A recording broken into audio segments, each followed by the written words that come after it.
Hello बच्चों, क्या हाल चाल, कैसे हैं आप लोग? अच्छे हैं तो अच्छे रहिए, स्वस्थ रहिए, पढ़ते रहिए। तो आइए, आज लाए हैं आपके लिए एक धमाकेदार कुछ क्वेश्चंस लाए हैं जो पूरे बुक का एनालिसिस किया गया और पिछले लास्ट ईयर 10 ईयर के क्वेश्चंस को इसमें कवर किया गया। ध्यान दीजिएगा, सब्जेक्ट हमारा है वित्तीय विवरण विश्लेषण, जिसे फाइनेंशियल स्टेटमेंट एनालिसिस कहा जाता है। ठीक है ना? इसको मैनेजमेंट अकाउंटिंग के नाम से भी जाना जाता है। ठीक है, तो कहीं फाइनेंशियल स्टेटमेंट एनालिसिस, कहीं मैनेजमेंट अकाउंटिंग। जो भी पेपर है वो हर यूनिवर्सिटी के लिए इंपॉर्टेंट है। लगभग सभी यूनिवर्सिटियों में ये पढ़ाया जाता है। ठीक है, और वैसे तो आप लोग का एग्जाम इस समय चल रहा है, जिनका एग्जाम अभी बाकी है तो उनके लिए कुछ मोस्ट इंपॉर्टेंट क्वेश्चन लाए हैं, और वो भी पिछले लास्ट 10 ईयर के क्वेश्चन के आधार पर, और पूरे बुक का एनालिसिस करके, ताकि इसमें कुछ क्वेश्चन ऐसे हैं कि जो लगभग हमेशा एग्जाम में पूछे जाते हैं, तो उसको ध्यान में रखकर, ताकि इतना क्वेश्चन आप जरूर पढ़ लें, और इतना क्वेश्चन पढ़ लेंगे तो कुछ क्वेश्चन तो आपको हेल्प मिल ही जाएगा। ठीक है, क्वेश्चन को हमने 3 कैटेगरी में बांटा है, ध्यान दीजिएगा। और एक चीज़ और मैं बता दे रहा हूँ कि जो भी मैं क्वेश्चन बताऊंगा तो क्वेश्चन में बस थोड़ी थोड़ी बेसिक उसकी जानकारी दे दूंगा। ऐसा नहीं कि बहुत डीपली चलेगा, क्योंकि इतना टाइम अब इस समय नहीं है, क्योंकि एक ही लेक्चर में आज तीनों ही टाइप के क्वेश्चन जाएंगे। क्वेश्चन किस टाइप के जाएंगे? लॉन्ग क्वेश्चन, शॉर्ट क्वेश्चन और very short question.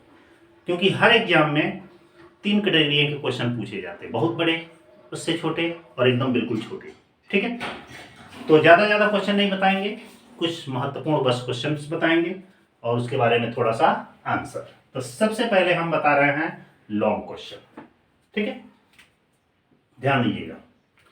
Long question में हम क्वेश्चन नंबर 1 लिख रहे हैं। क्वेश्चन मैं पूरा डिटेल से लिखूंगा, उसके बारे में मुझे वानी समझा दूंगा, और समझने के बाद से आपने अपने दिमाग में थोड़ा सा कॉन्सेप्ट क्लियर कर लीजिएगा, ताकि यदि आपको क्वेश्चन बहुत अच्छी तरीके से आता है तो कोई बात नहीं है, लेकिन यदि बहुत अच्छी तरीके से नहीं आता है तो उसे उसकी बेस समझकर, उसका मतलब क्या है ये समझकर अब अच्छी तरीके से लिख सकते हैं। तो आइए स्टार्ट करते हैं। सबसे पहला क्वेश्चन है कि प्रबंधकीय लेखांकन क्या है? निर्णय में प्रबंधकीय लेखांकन की भूमिका पर प्रकाश डालिए, और प्रबंधकीय लेखांकन और वित्तीय लेखांकन में अंतर स्पष्ट कीजिए। फर्स्ट क्वेश्चन, प्रबंधकीय लेखांकन क्या है? निर्णय में प्रबंधकीय लेखांकन की भूमिका पर प्रकाश डालिए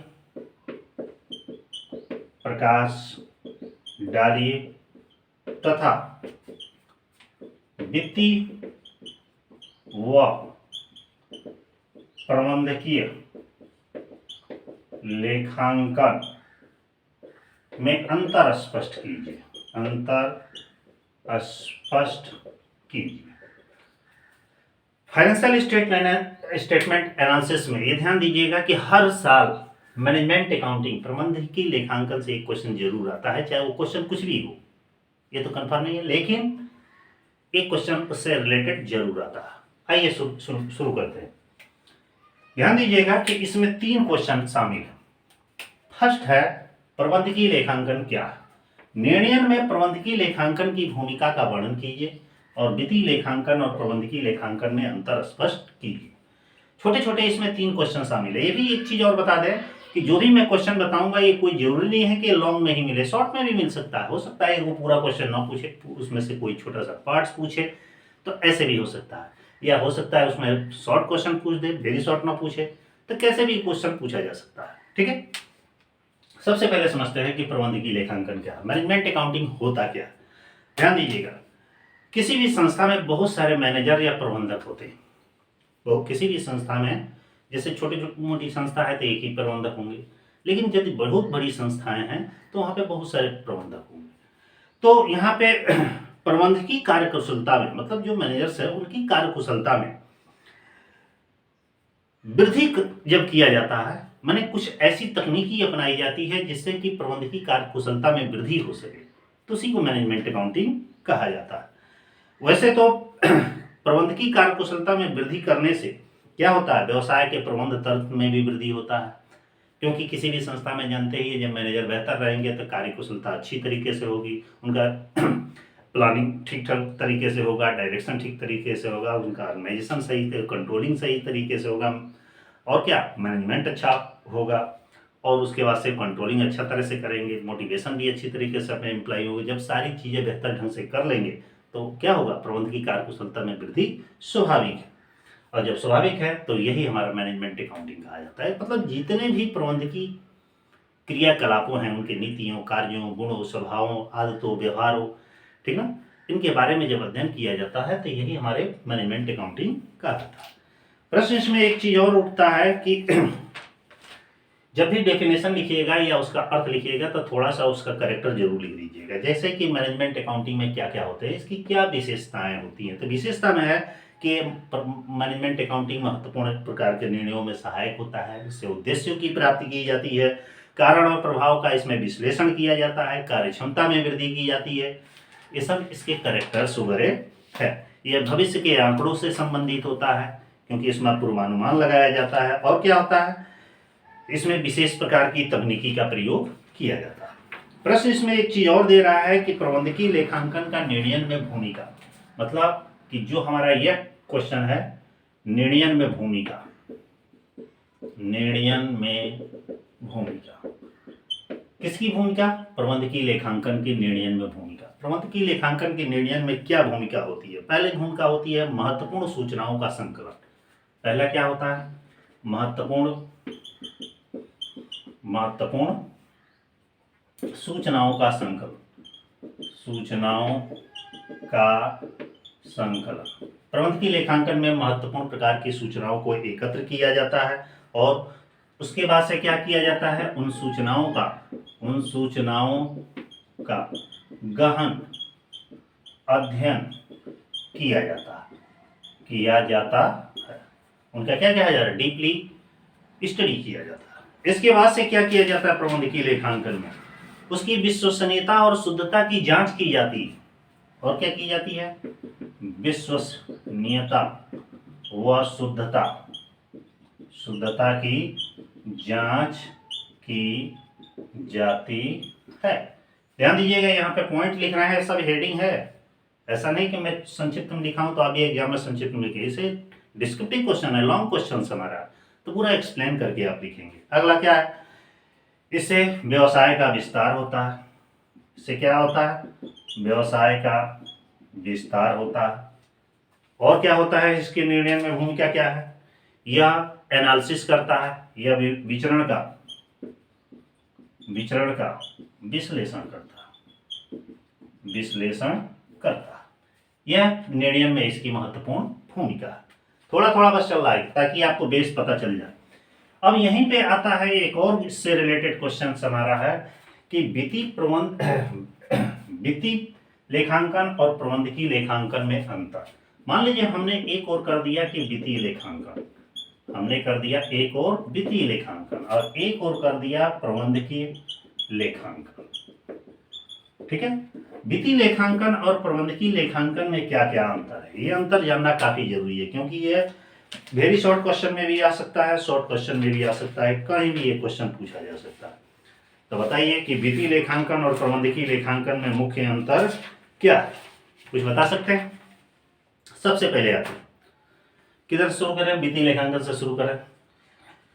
वित्तीय लेखांकन में क्या किया जाता है, व्यवसाय के शुद्ध लाभ, सकल लाभ, आर्थिक चिट्ठा के बारे में दर्शाया जाता है, माने अध्ययन किया जाता है, माने व्यवसाय की आर्थिक स्थिति का अध्ययन किया जाता है। जबकि प्रबंधकीय लेखांकन में क्या किया जाता है, व्यवसाय की कार्यकुशलता के बारे में अध्ययन किया जाता है। वित्तीय लेखांकन का संबंध केवल धन, पैसा, मुद्रा, लेन देन से संबंधित है, जबकि प्रबंधकीय लेखांकन में सारी चीजें से, क्योंकि मैनेजर होता है वो सब पर निगाह रखता है, ठीक है। अगला क्या होता है कि जो वित्तीय लेखांकन है, ये हमारा जो वित्तीय लेखांकन है एक तरह से यह भूतकालीन विश्लेषण पर आधारित है, मतलब कि जो अब से पीछे हुआ रहता है उसका लेखा जोखा होता है। जबकि प्रबंधकीय लेखांकन होता है वो भविष्यकालीन होता है, आगे फ्यूचर के बारे में सोचा जाता है। अगला क्या आता है कि वित्तीय लेखांकन जो होता है करना एकदम अनिवार्य होता है, जबकि प्रबंधकीय लेखांकन कोई कंपलसरी नहीं होता है। अगला, वित्तीय लेखांकन में बहुत सारी सूचनाओं को एकत्र किया जाता है, जैसे देनदारों, रोकड़, ठीक ना। और जबकि प्रबंधकीय लेखांकन में क्या है, उसमें कार्यों, नीतियों, गुणों, स्वभाव, आदतों, व्यवहारों, उनकी कार्यक्षमता, नियमों को ध्यान में रखा जाता है। इसमें क्या है, इसमें लेखांकन सिद्धांतों का प्रयोग होता है, इसमें लेखांकन सिद्धांतों का प्रयोग नहीं होता है। वित्तीय लेखांकन का क्षेत्र काफी सीमित होता है, जबकि प्रबंधकीय लेखांकन का क्षेत्र काफी व्यापक होता है। वित्तीय लेखांकन सामान्यतः 1 वर्ष की अवधि के लिए बनाई जाती है, जबकि प्रबंधकीय लेखांकन की कोई समय सीमा नहीं होती है, ये बहुत लंबे समय के लिए भी बनाई जा सकती है। ठीक है।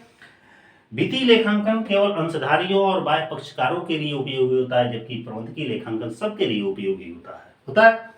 अगला क्या होता है, वित्तीय लेखांकन के हिसाब किताब की जांच कराना, ऑडिट कराना कंपलसरी होता है, जबकि प्रबंधकीय लेखांकन का कोई ऑडिट या जांच कराना कंपलसरी नहीं होता है। वित्तीय लेखांकन का प्रकाशन कराया जाता है, जबकि प्रबंधकीय लेखांकन का प्रकाशन नहीं कराया जाता है। ये इसके डिफरेंस है।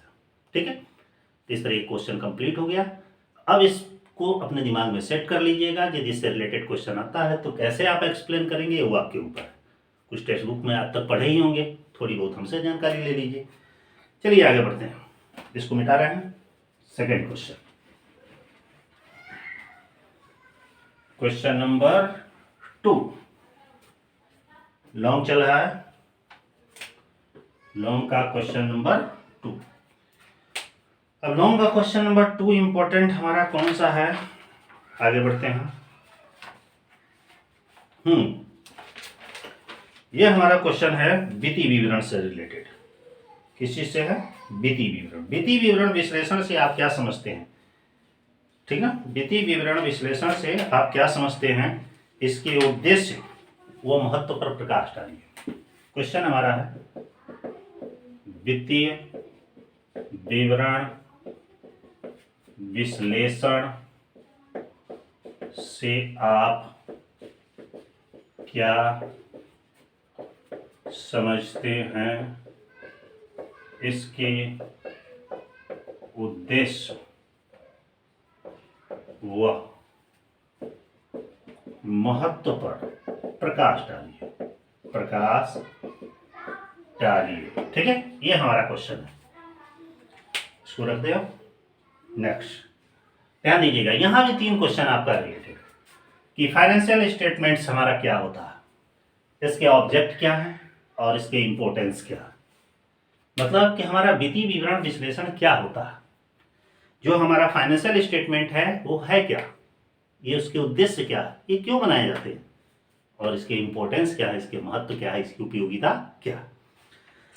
तो आइए जानते हैं सबसे पहले वित्तीय विवरण विश्लेषण के बारे में। वित्तीय विवरण विश्लेषण से तात्पर्य एक ऐसे विश्लेषण से है जो एक संबंधित अवधि के लिए, वित्तीय विवरण विश्लेषण से तात्पर्य एक ऐसे विवरण से है जो एक संबंधित अवधि के लिए या एक निश्चित अवधि के लिए व्यवसाय की संपत्तियों और दायित्वों के माध्यम से उसकी आर्थिक स्थिति का अनुमान लगाया जाता है, पता लगाया जाता है, तो उसे क्या कहा जाता है, फाइनेंशियल स्टेटमेंट कहा जाता है। जैसे कि बैलेंस शीट होता है, बैलेंस शीट क्या होता है, एक फाइनेंशियल स्टेटमेंट है। फाइनेंशियल स्टेटमेंट से हमसे यही पता चलता है कि किसी कंपनी, फर्म या संस्था की कितनी एसेट्स और कितनी लायबिलिटीज हैं, और उस एसेट्स और लायबिलिटीज की सहायता से हमें यह जानकारी होती है कि व्यवसाय की इस समय प्रेजेंट टाइम में क्या सिचुएशन है, क्या स्टेटस इसकी है। यही हमारा फाइनेंशियल स्टेटमेंट होता है। आगे बढ़ते हैं, क्योंकि बहुत सारे क्वेश्चंस हैं, सबके बारे में बहुत डीपली बताना इतना संभव नहीं है। अब बढ़ते हैं इसके उद्देश्य के बारे में। अब उद्देश्य में कौन कौन से उद्देश्य हैं, ये भी सब छोटे छोटे हेडिंग हैं। पहला क्या है, वित्तीय विवरण हमें क्यों बनाया जाता है, इसके बनाने के पीछे क्या रीजन है, क्या इसके ऑब्जेक्ट है। पहला कि सूचना प्रदान करना। वित्तीय विवरण क्या करता है, सूचना प्रदान करता है, सूचना प्रदान करने के लिए। दूसरा किस उद्देश्य के लिए बनाया जाता है, कि व्यवसाय की अर्जन शक्ति की जानकारी के लिए। और किस लिए बनाया जाता है, व्यवसाय की अर्जन शक्ति की जानकारी के लिए।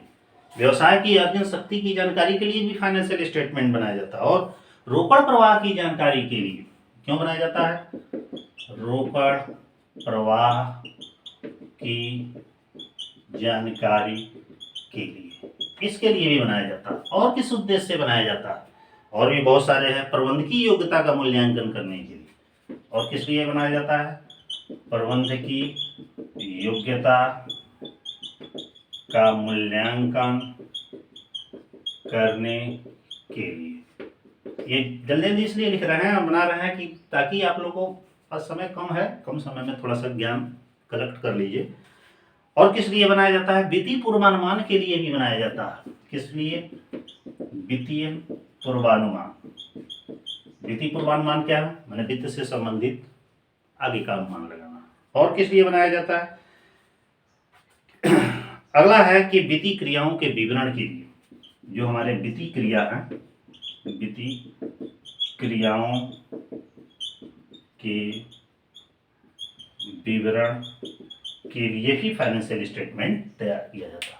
ये मुख्य उसके रीजन है, मुख्य उसके उद्देश्य। आगे बढ़ते हैं, इसको मिटा दे। एक और टॉपिक इसमें बच गया है कि वित्तीय विवरण के क्या इंपॉर्टेंस है, महत्व या उपयोगिता।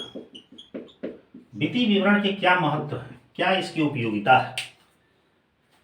सबसे पहले बता दें कि जो हमारा फाइनेंशियल स्टेटमेंट बनता है, अर्थात बैलेंस शीट बनता है, ट्रेडिंग पीएल बैलेंस शीट जो बनाया जाता है, फाइनेंशियल स्टेटमेंट बनाया जाता है, जो व्यवसाय की आर्थिक स्थिति के बारे में अनुमान लगाता है, भविष्य का पूर्वानुमान लगाता है, प्रेजेंट टाइम के स्टेटस के बारे में अनुमान लगाता है। ये आखिर इसको बनाने से हमको बेनिफिट क्या है, किसको किसको बेनिफिट है? मान लीजिए एक संस्था बना रही है तो किसको किसको इससे बेनिफिट होता है?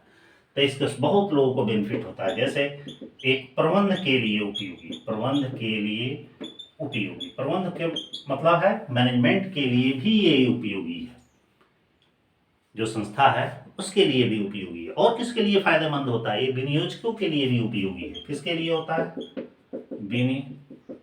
विनियोजकों के लिए उपयोगी। जो हमारा इन्वेस्टर होता है उसके लिए भी फाइनेंशियल स्टेटमेंट की सहायता से ही वो उस कंपनी में, उस फर्म में, उस संस्था में पैसा इन्वेस्ट करता है, इसलिए विनियोजक के लिए भी उपयोगी होती है। और किसके लिए भी होता है?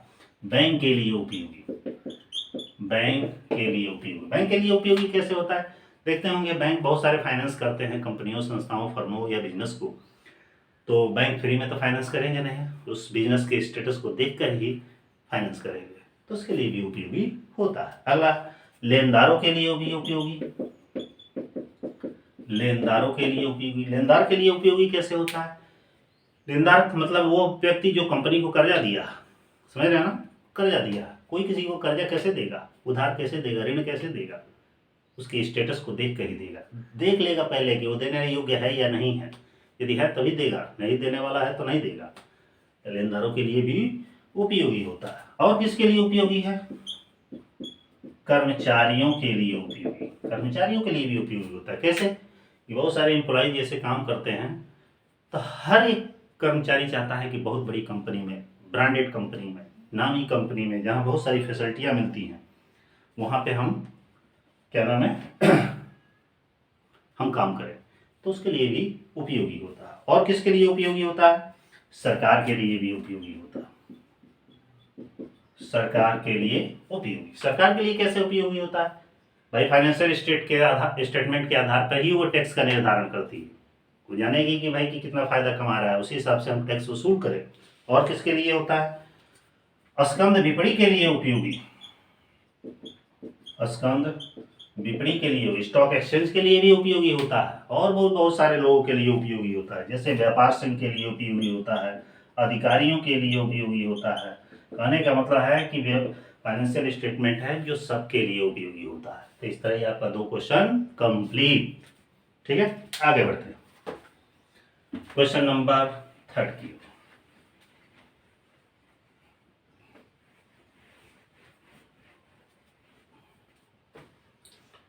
क्वेश्चन नंबर 3 हमारा कह रहा है, 3 कौन सा क्वेश्चन है भाई?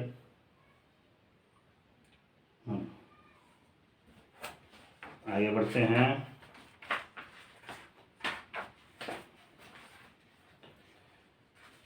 अगला है कोष प्रवाह विवरण। इससे भी इंपॉर्टेंट है। कोष प्रवाह विवरण क्या है, इसके उद्देश्य बनाइए, बताइए, ये कैसे तैयार किया जाता है। ध्यान दीजिएगा, कोष प्रवाह विवरण, विवरण क्या है, इसके उद्देश्य बताइए यह कैसे तैयार किया जाता है। ये थर्ड क्वेश्चन। थोड़ा एक सेकंड, कॉल आ रही है।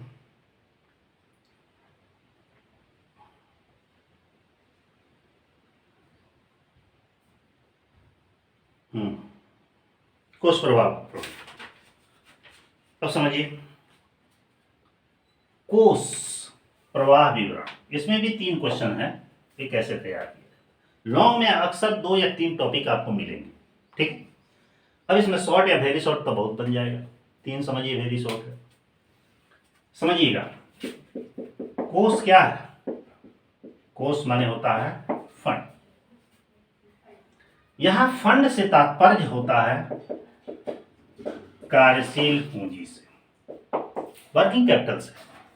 वर्किंग कैपिटल मीन्स ऐसी पूंजी जिससे व्यवसाय का संचालन किया जाता है, जो व्यवसाय में रहना एकदम कंपलसरी होता है, इसे ही वर्किंग कैपिटल कहा जाता है।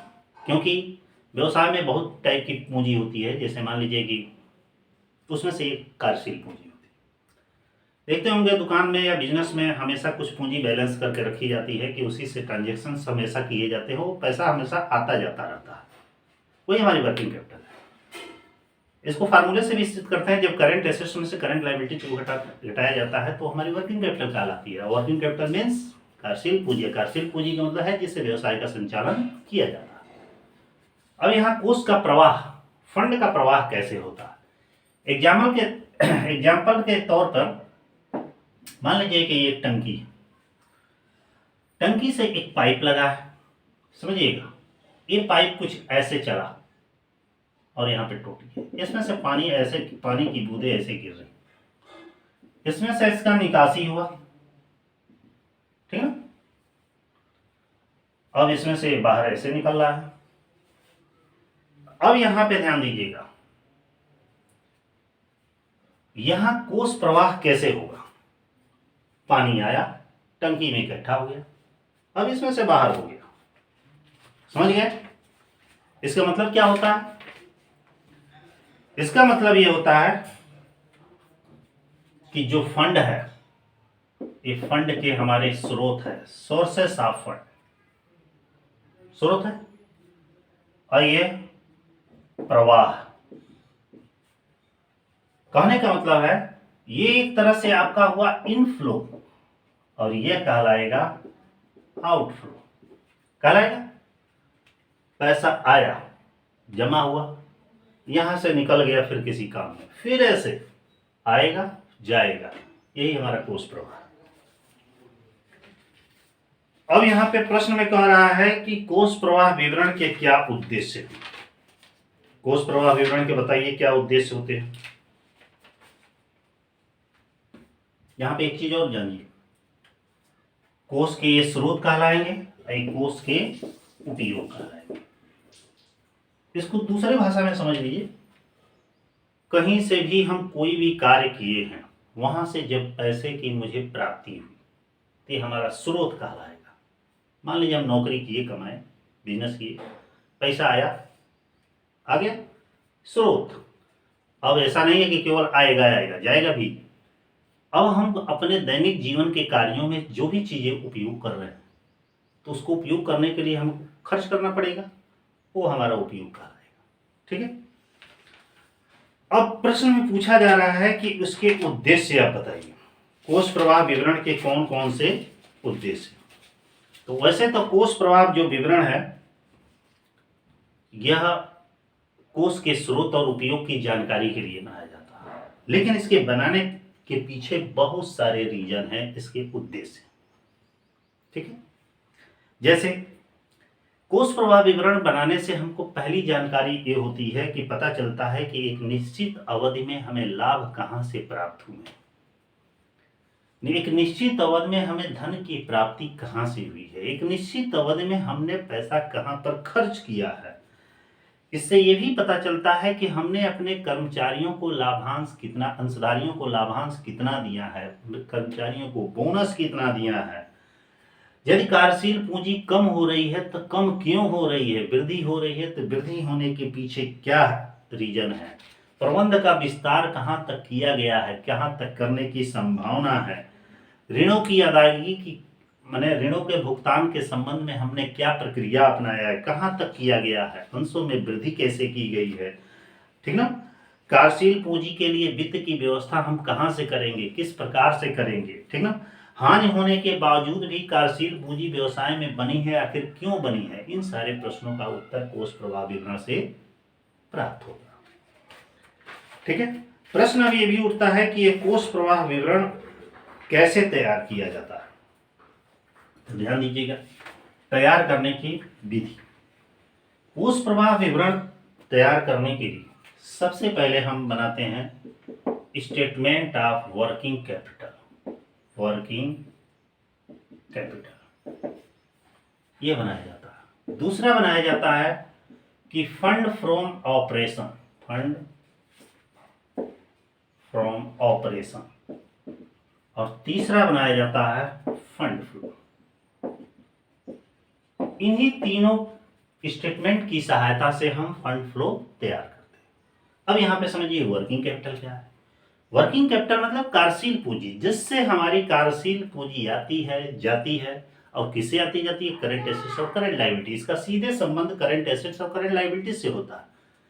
जो भी हम बैलेंस शीट के करंट एसेट्स और करंट लायबिलिटीज की सहायता से जो स्टेटमेंट तैयार करते हैं उसे वर्किंग कैपिटल कहा जाता है, और उससे स्टेटमेंट ऑफ वर्किंग कैपिटल कहा जाता है। और वर्किंग कैपिटल से बस हमें यही जानकारी होती है कि हमारी वर्किंग कैपिटल इंक्रीज कर रही है या डिक्रीज कर रही है। दूसरा है फंड फ्रॉम ऑपरेशन।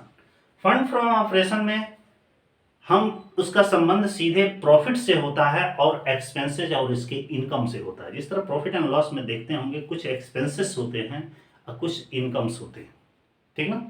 और एक्सपेंसेज और इनकम में नॉन ऑपरेटिंग एक्सपेंसेज और नॉन ऑपरेटिंग इनकम्स होते हैं, और प्लस नेट प्रॉफिट हमारा होता है। इसकी सहायता से जो स्टेटमेंट तैयार करते हैं तो उसे फंड फ्रॉम ऑपरेशन कहा जाता है। तो फंड फ्रॉम ऑपरेशन से क्या निकलता है, ठीक ना, दो ही चीज निकलता है, या तो प्रॉफिट होता है नहीं तो लॉस होता है, ठीक ना। अगला है फंड फ्लो।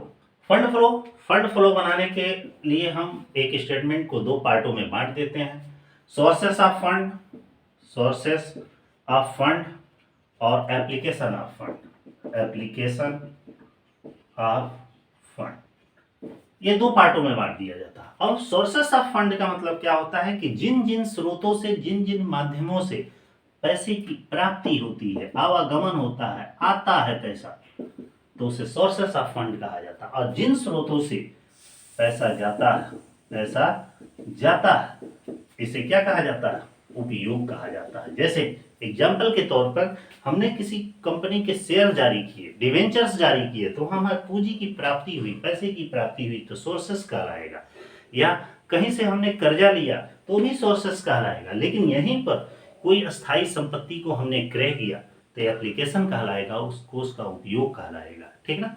हमने उन अंशों का पेमेंट किया या ऋण पत्रधारियों को पेमेंट किया, शेयर होल्डरों का, डिवेंचर होल्डरों का पेमेंट किया, तो वो भी हमारा एप्लीकेशन कहलाएगा। डिविडेंड पेड किया वो भी एप्लीकेशन का, टैक्स पेड किया वो भी एप्लीकेशन कहलाएगा, या अपने ऋणों का, लोन का पेमेंट किया वो भी एप्लीकेशन कहलाएगा। तो ऐसे आपका फंड फ्लो स्टेटमेंट तैयार किया जाता है।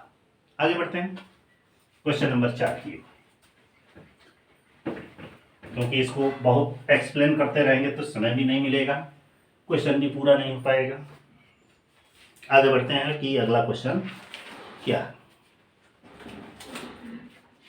अगला क्वेश्चन है, ध्यान दीजिएगा बाबू, पिछले 8-10 सालों के क्वेश्चन जो एग्जाम में पूछे गए हैं यूनिवर्सिटी में, उसी पैटर्न के आधार पर मैं बना रहा हूं, क्योंकि सारे क्वेश्चन कहीं ना कहीं एग्जाम में आए हुए हैं, ऐसा नहीं कि अपने मन से कुछ किए।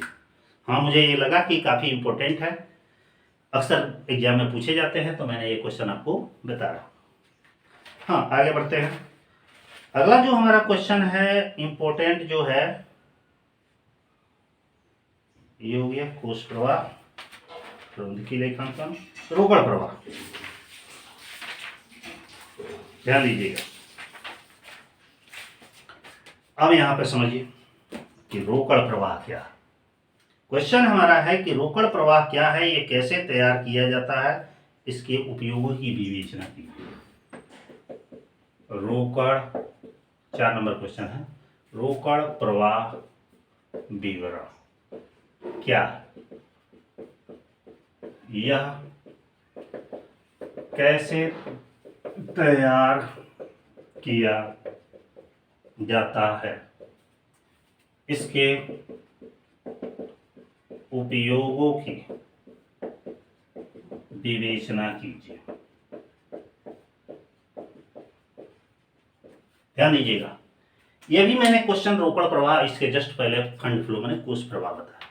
देख लीजिएगा कि हर साल एग्जाम में क्या बताया, हर साल एग्जाम में फंड फ्लो और कैश फ्लो से एक क्वेश्चन जरूर पूछता है। पूछेगा तो दो, मगर एक थ्योरी और एक न्यूमेरिकल। पिछले कई सालों का ये रिकॉर्ड है। क्या रिकॉर्ड है कि यदि फंड फ्लो से थ्योरी पूछेगा तो कैश फ्लो से न्यूमेरिकल पूछेगा, और कैश फ्लो से न्यूमेरिकल पूछेगा तो फंड फ्लो से थ्योरी पूछेगा। ठीक है ना, एक क्वेश्चन जरूर मिलना है, मतलब एक थ्योरी मिलना है और एक न्यूमेरिकल मिलना है। तो मैं तो कभी थ्योरी बता रहा। मान लीजिए कि फंड फ्लो वाला क्वेश्चन नहीं आया तो कैश फ्लो वाला आएगा। अब कैश फ्लो क्या होता है, ध्यान दीजिएगा, दोनों ही एक ही पैटर्न पे है, बस अंतर क्या है कि कैश फंड फ्लो में होता है, उसमें कार्यशील पूंजी में होने वाले परिवर्तनों के संबंध में जो विवरण तैयार किए जाते हैं, स्टेटमेंट तैयार किए जाते हैं, वो हमारे फंड फ्लो कहलाते हैं। लेकिन यहाँ पे जब रोकड़ एकदम नकदी में प्रवाह होने वाले, मतलब केवल पैसा आता है जाता है, पैसे के अलावा और कुछ नहीं, मतलब कैश, ठीक ना, जब रोकड़ का आवागमन होता है, अंतर प्रवाह बाह्य प्रवाह होता है, इनफ्लो आउटफ्लो होता है, तो हमारा रोकड़ प्रवाह कहलाता है। मतलब कि दो अवधियों के बीच, टू टाइम्स के बीच, मतलब दो अवधियों के बीच रोकड़ में होने वाले उतार चढ़ाव या अंतर प्रवाहों या बाह्य प्रवाहों या इनफ्लो या आउटफ्लो के बारे में जो अध्ययन किया जाता है या स्टेटमेंट तैयार किया जाता है, वो हमारा कैश फ्लो कहलाता है। ठीक है, और क्वेश्चन में और क्या है कि यह कैसे तैयार किया जाता है। क्यों गिर रहा है जी, गिर गया ये ढक्कन। हाँ ध्यान दीजिएगा, कैश फ्लो जो हमारा है उसको तैयार करने का मैं प्रोसेस बता रहा हूं। मान लीजिए कि हमारा ये कैश फ्लो हमको तैयार करने का इसका एक ही प्रोसेस है। ठीक है, ये 3 भागों में इसको बांटा गया, ए बी एंड सी। ठीक है, सबसे पहला पार्ट आता है ऑपरेटिंग एक्टिविटीज, ठीक है, दूसरा आता है इन्वेस्टिंग एक्टिविटीज, ठीक है, और लास्ट आता है फाइनेंशियल एक्टिविटीज। ये 3 चीजें आता है। ध्यान दीजिएगा, जो इसमें इनफ्लो होगा वो हमारा ऐड होगा, और आउटफ्लो होगा वो हमारा लेस होगा। वही काम इसमें भी, वही काम इसमें भी, वही काम इसमें भी, वही काम इसमें भी। ठीक है, ऑपरेटिंग क्रिया इसके पहले एक चीज और भी लिख दिया जाता है ऑपरेटिंग में, net profit during the period, ठीक है, अंदर ही लिख दीजिएगा। और सबको जोड़ने के बाद से इसका आंसर ए, इसका आंसर ए, इसका आंसर ये, और लास्ट में जो आता है वही हमारा क्या होता है, कैश फ्लो। कभी कभी आउटफ्लो भी हो जाता है, माइनस में आएगा तो आउटफ्लो होता है। अब देखिएगा यहाँ पे ऑपरेटिंग मतलब कैश फ्लो को हमने 3 पार्ट में डिवाइड किया है, ऑपरेटिंग एक्टिविटीज, इन्वेस्टिंग एक्टिविटीज और फाइनेंशियल एक्टिविटीज। ऑपरेटिंग एक्टिविटीज में सबसे पहले net profit during the period लिखा जाता है। इसके बाद से इसमें क्या क्या शामिल किया जाता है मैं इकट्ठे बता दे रहा हूँ, आप तो पढ़े ही होंगे। इसमें net profit during the period के बाद से क्या लिखा जाता है, decrease in working, decrease in current liabilities, increase in current liability, decrease in current assets, increase in current assets. ठीक है, इसके बाद से preliminary expenses right of, goodwill expenses right of, underwriter commissions, ठीक ना, discount on issue of share debentures, ठीक ना, tax pad, ये सब इसमें लिखे जाते हैं। इन्वेस्टिंग एक्टिविटीज में क्या लिखा जाता है, इसमें 2 ही चीज लिखा जाता है, मुख्य रूप से होता है एसेट्स बेचा तो इनफ्लो, और एसेट्स खरीदा आउटफ्लो, बस। इसमें क्या लिखा जाता है? Issue of share capital, issue of debentures, ठीक ना, ये हमारे एड कहलाएंगे, इनफ्लो कहलाते हैं। और उसके बाद से redemption of debenture, redemption of share, ठीक ना, या डिविडेंड पेड, ये हमारे लेस कराते हैं। इससे पैसा जाता है, आप समझिएगा, जिससे आएगा वो ऐड, जिससे जाएगा वो लेस, उतना तो पड़ेगा। इस तरह ये बनाया जाता है। लास्ट में सबका जोड़ लिख दिया जाता है। यहाँ पे यदि माइनस में है तो उसको ब्रैकेट में कर दिया जाता है, प्लस में है तो ब्रैकेट नहीं लिखा जाता है। ब्रैकेट में होने का मतलब होता है माइनस। यदि ये सारे जोड़ने के बाद से प्लस में आता है तो कैश फ्लो होता है, और माइनस में आता है तो आउटफ्लो होता है। नेक्स्ट इसमें क्वेश्चन में पूछ रहा है कि इसके उपयोग की विवेचना कीजिए, इसके यूजेस कहाँ कहाँ है, उपयोग, ठीक ना, इसके यूजेस कहाँ कहाँ है। तो ध्यान दीजिएगा, कैश फ्लो, जो कैश फ्लो का उपयोग है, महत्व है, पहला इसका महत्व है, उपयोग को ही महत्व कहा जाता है, भूला मत जाइएगा। पहला महत्व क्या है कि संस्था की वर्तमान स्थिति का मूल्यांकन करने के लिए, माने कैश फ्लो का प्रयोग हम किस चीज के लिए करते हैं? संस्था की, दूसरे मार्कर से लिखें,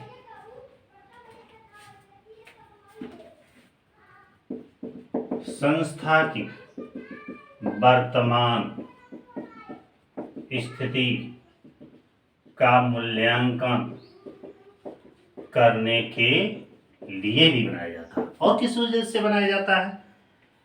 प्रबंध में सहायता प्रदान करने के लिए, प्रबंध में सहायता प्रदान करने के लिए भी कैश फ्लो बनाया जाता है। शोधन क्षमता की जानकारी के लिए बनाया जाता है, इसलिए शोधन क्षमता की जानकारी के लिए भी बनाया जाता है। और किस लिए बनाया जाता है? महत्वपूर्ण तथ्यों की जानकारी के लिए बनाया जाता है, महत्वपूर्ण तथ्यों की जानकारी के लिए भी बनाया जाता है। और किस लिए बनाया जाता है? नीति निर्धारण के लिए बनाया जाता है, नीति निर्धारण के लिए बनाया जाता है, ठीक ना। और भी बहुत सारी चीजें हैं, बाह्य पक्षों के लिए उपयोगी होता है। किसके लिए होता है? बाह्य पक्षों के लिए उपयोगी होता है। बाह्य पक्ष मतलब लेनदार। तो ये चौथा क्वेश्चन कंप्लीट। ये सब हेडिंग है, ये भी बता दे रहे हैं, ये नहीं कि मैंने शॉर्ट में लिख दिया, आप भी शॉर्ट में लिख दे तो भी शॉर्ट में नंबर दे देगा। आगे बढ़ते हैं नेक्स्ट क्वेश्चन की ओर। पांचवा,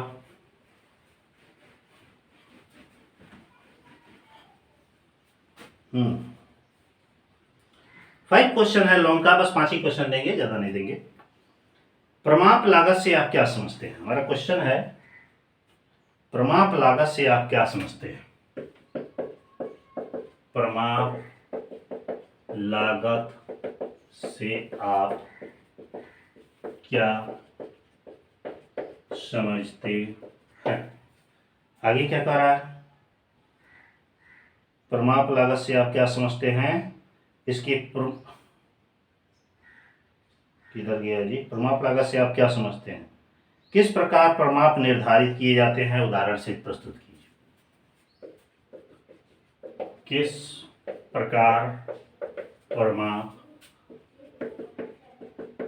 निर्धारित किए जाते हैं, समझाइए या उदाहरण से प्रस्तुत कीजिए। ये 5वां क्वेश्चन है, लॉन्ग का बस 5 ही क्वेश्चन देंगे, ठीक है। अब समझिए, प्रमाप लागत निर्धारण। सबसे पहले जानते हैं कि प्रमाप लागत होता क्या है। Standard casting. स्टैंडर्ड कास्टिंग का मतलब होता है कि जो प्रमाप लागत होता है वो लागत नियंत्रण की एक तकनीकी होता है। प्रमाप लागत क्या होता है? लागत नियंत्रण की एक तकनीकी होता है, जिससे उस संस्था की कार्यकुशलता के बारे में, जिससे उस संस्था की कार्यकुशलता के बारे में या कार्यशीलता के बारे में या उस संस्था के प्रत्येक क्रिया के बारे में अनुमान लगाने के लिए इस सामान्य एक लागत निर्धारित किया जाता है। मतलब एक प्रमाप निर्धारित किया जाता है ताकि हर एक चीज का वैल्यूएशन उसी लागत, उसी मूल्य, उसी प्रमाप की सहायता से किया जा सके।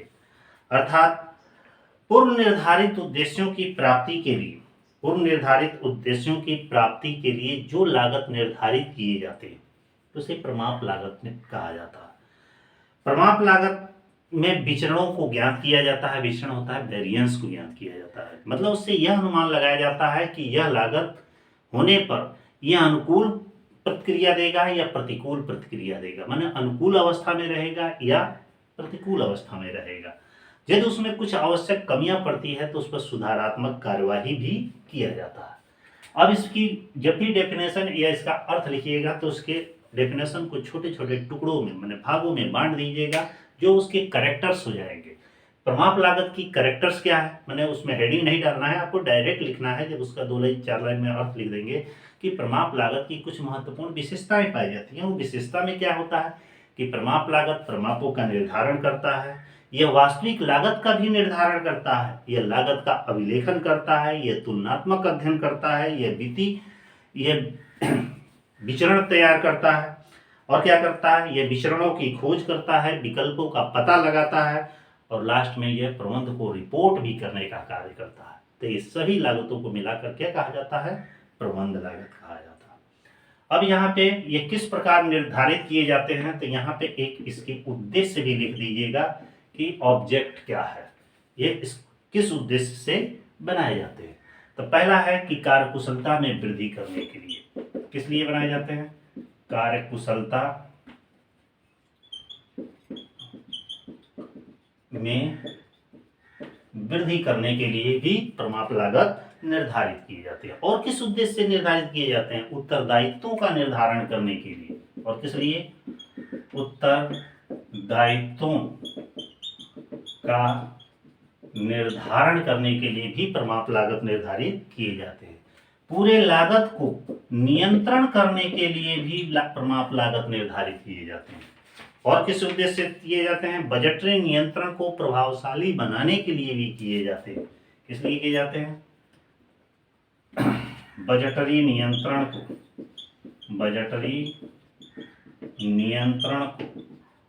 प्रभावशाली बनाने के लिए भी प्रमाप लागत निर्धारित किए जाते हैं। और भी रीजन है इसके, प्रबंध को सूचना देने के लिए भी किए जाते हैं, प्रबंध को सूचना देने के लिए भी प्रमाप लागत निर्धारित किए जाते हैं। और क्या है, भविष्य का पूर्वानुमान लगाने के लिए भी प्रमाप लागत निर्धारित किए जाते हैं। अब प्रश्न ये उठता है कि यहाँ पे प्रमाप किस प्रकार निर्धारित किए जाते हैं। उद्देश्य की जब व्याख्या कर दिए तो उद्देश्यों की व्याख्या करने के बाद से इसको प्रमाप का लागत निर्धारण, ठीक ना, लागत का निर्धारण ये 3 टाइप से किया जाता है, एक सामग्री की मात्रा माध्यम से, एक श्रम की माध्यम से और एक ऊपरी व्यय के माध्यम से, ठीक ना। इन तीनों ही अवस्थाओं में, जैसे सामग्री लागत विचरणांश, सामग्री मूल्य विचरणांश, ठीक ना, सामग्री उपयोग विचरणांश, उसी तरह श्रम के संबंध में है, उसी तरह ऊपरी व्यय के संबंध में है। इन तीनों ही अवस्था में 2 ही प्रतिक्रिया व्यक्त होती है, 2 ही अवस्था उत्पन्न होती है, यदि या तो अनुकूल और नहीं तो प्रतिकूल। यदि अनुकूल है, अनुकूल का मतलब जब अपने पक्ष में है, अपने हित में है, तो ऐसी अवस्था को अनुकूल कहा जाता है। अनुकूल के जगह पे हम क्या लिखते हैं,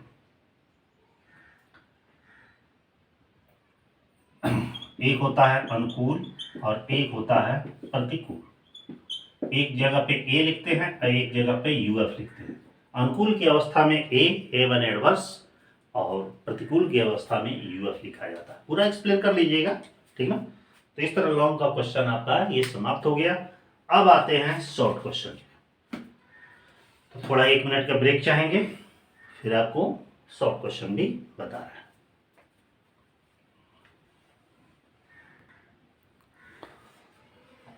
हाँ तो आइए बाबू, अब शॉर्ट क्वेश्चन बताते हैं।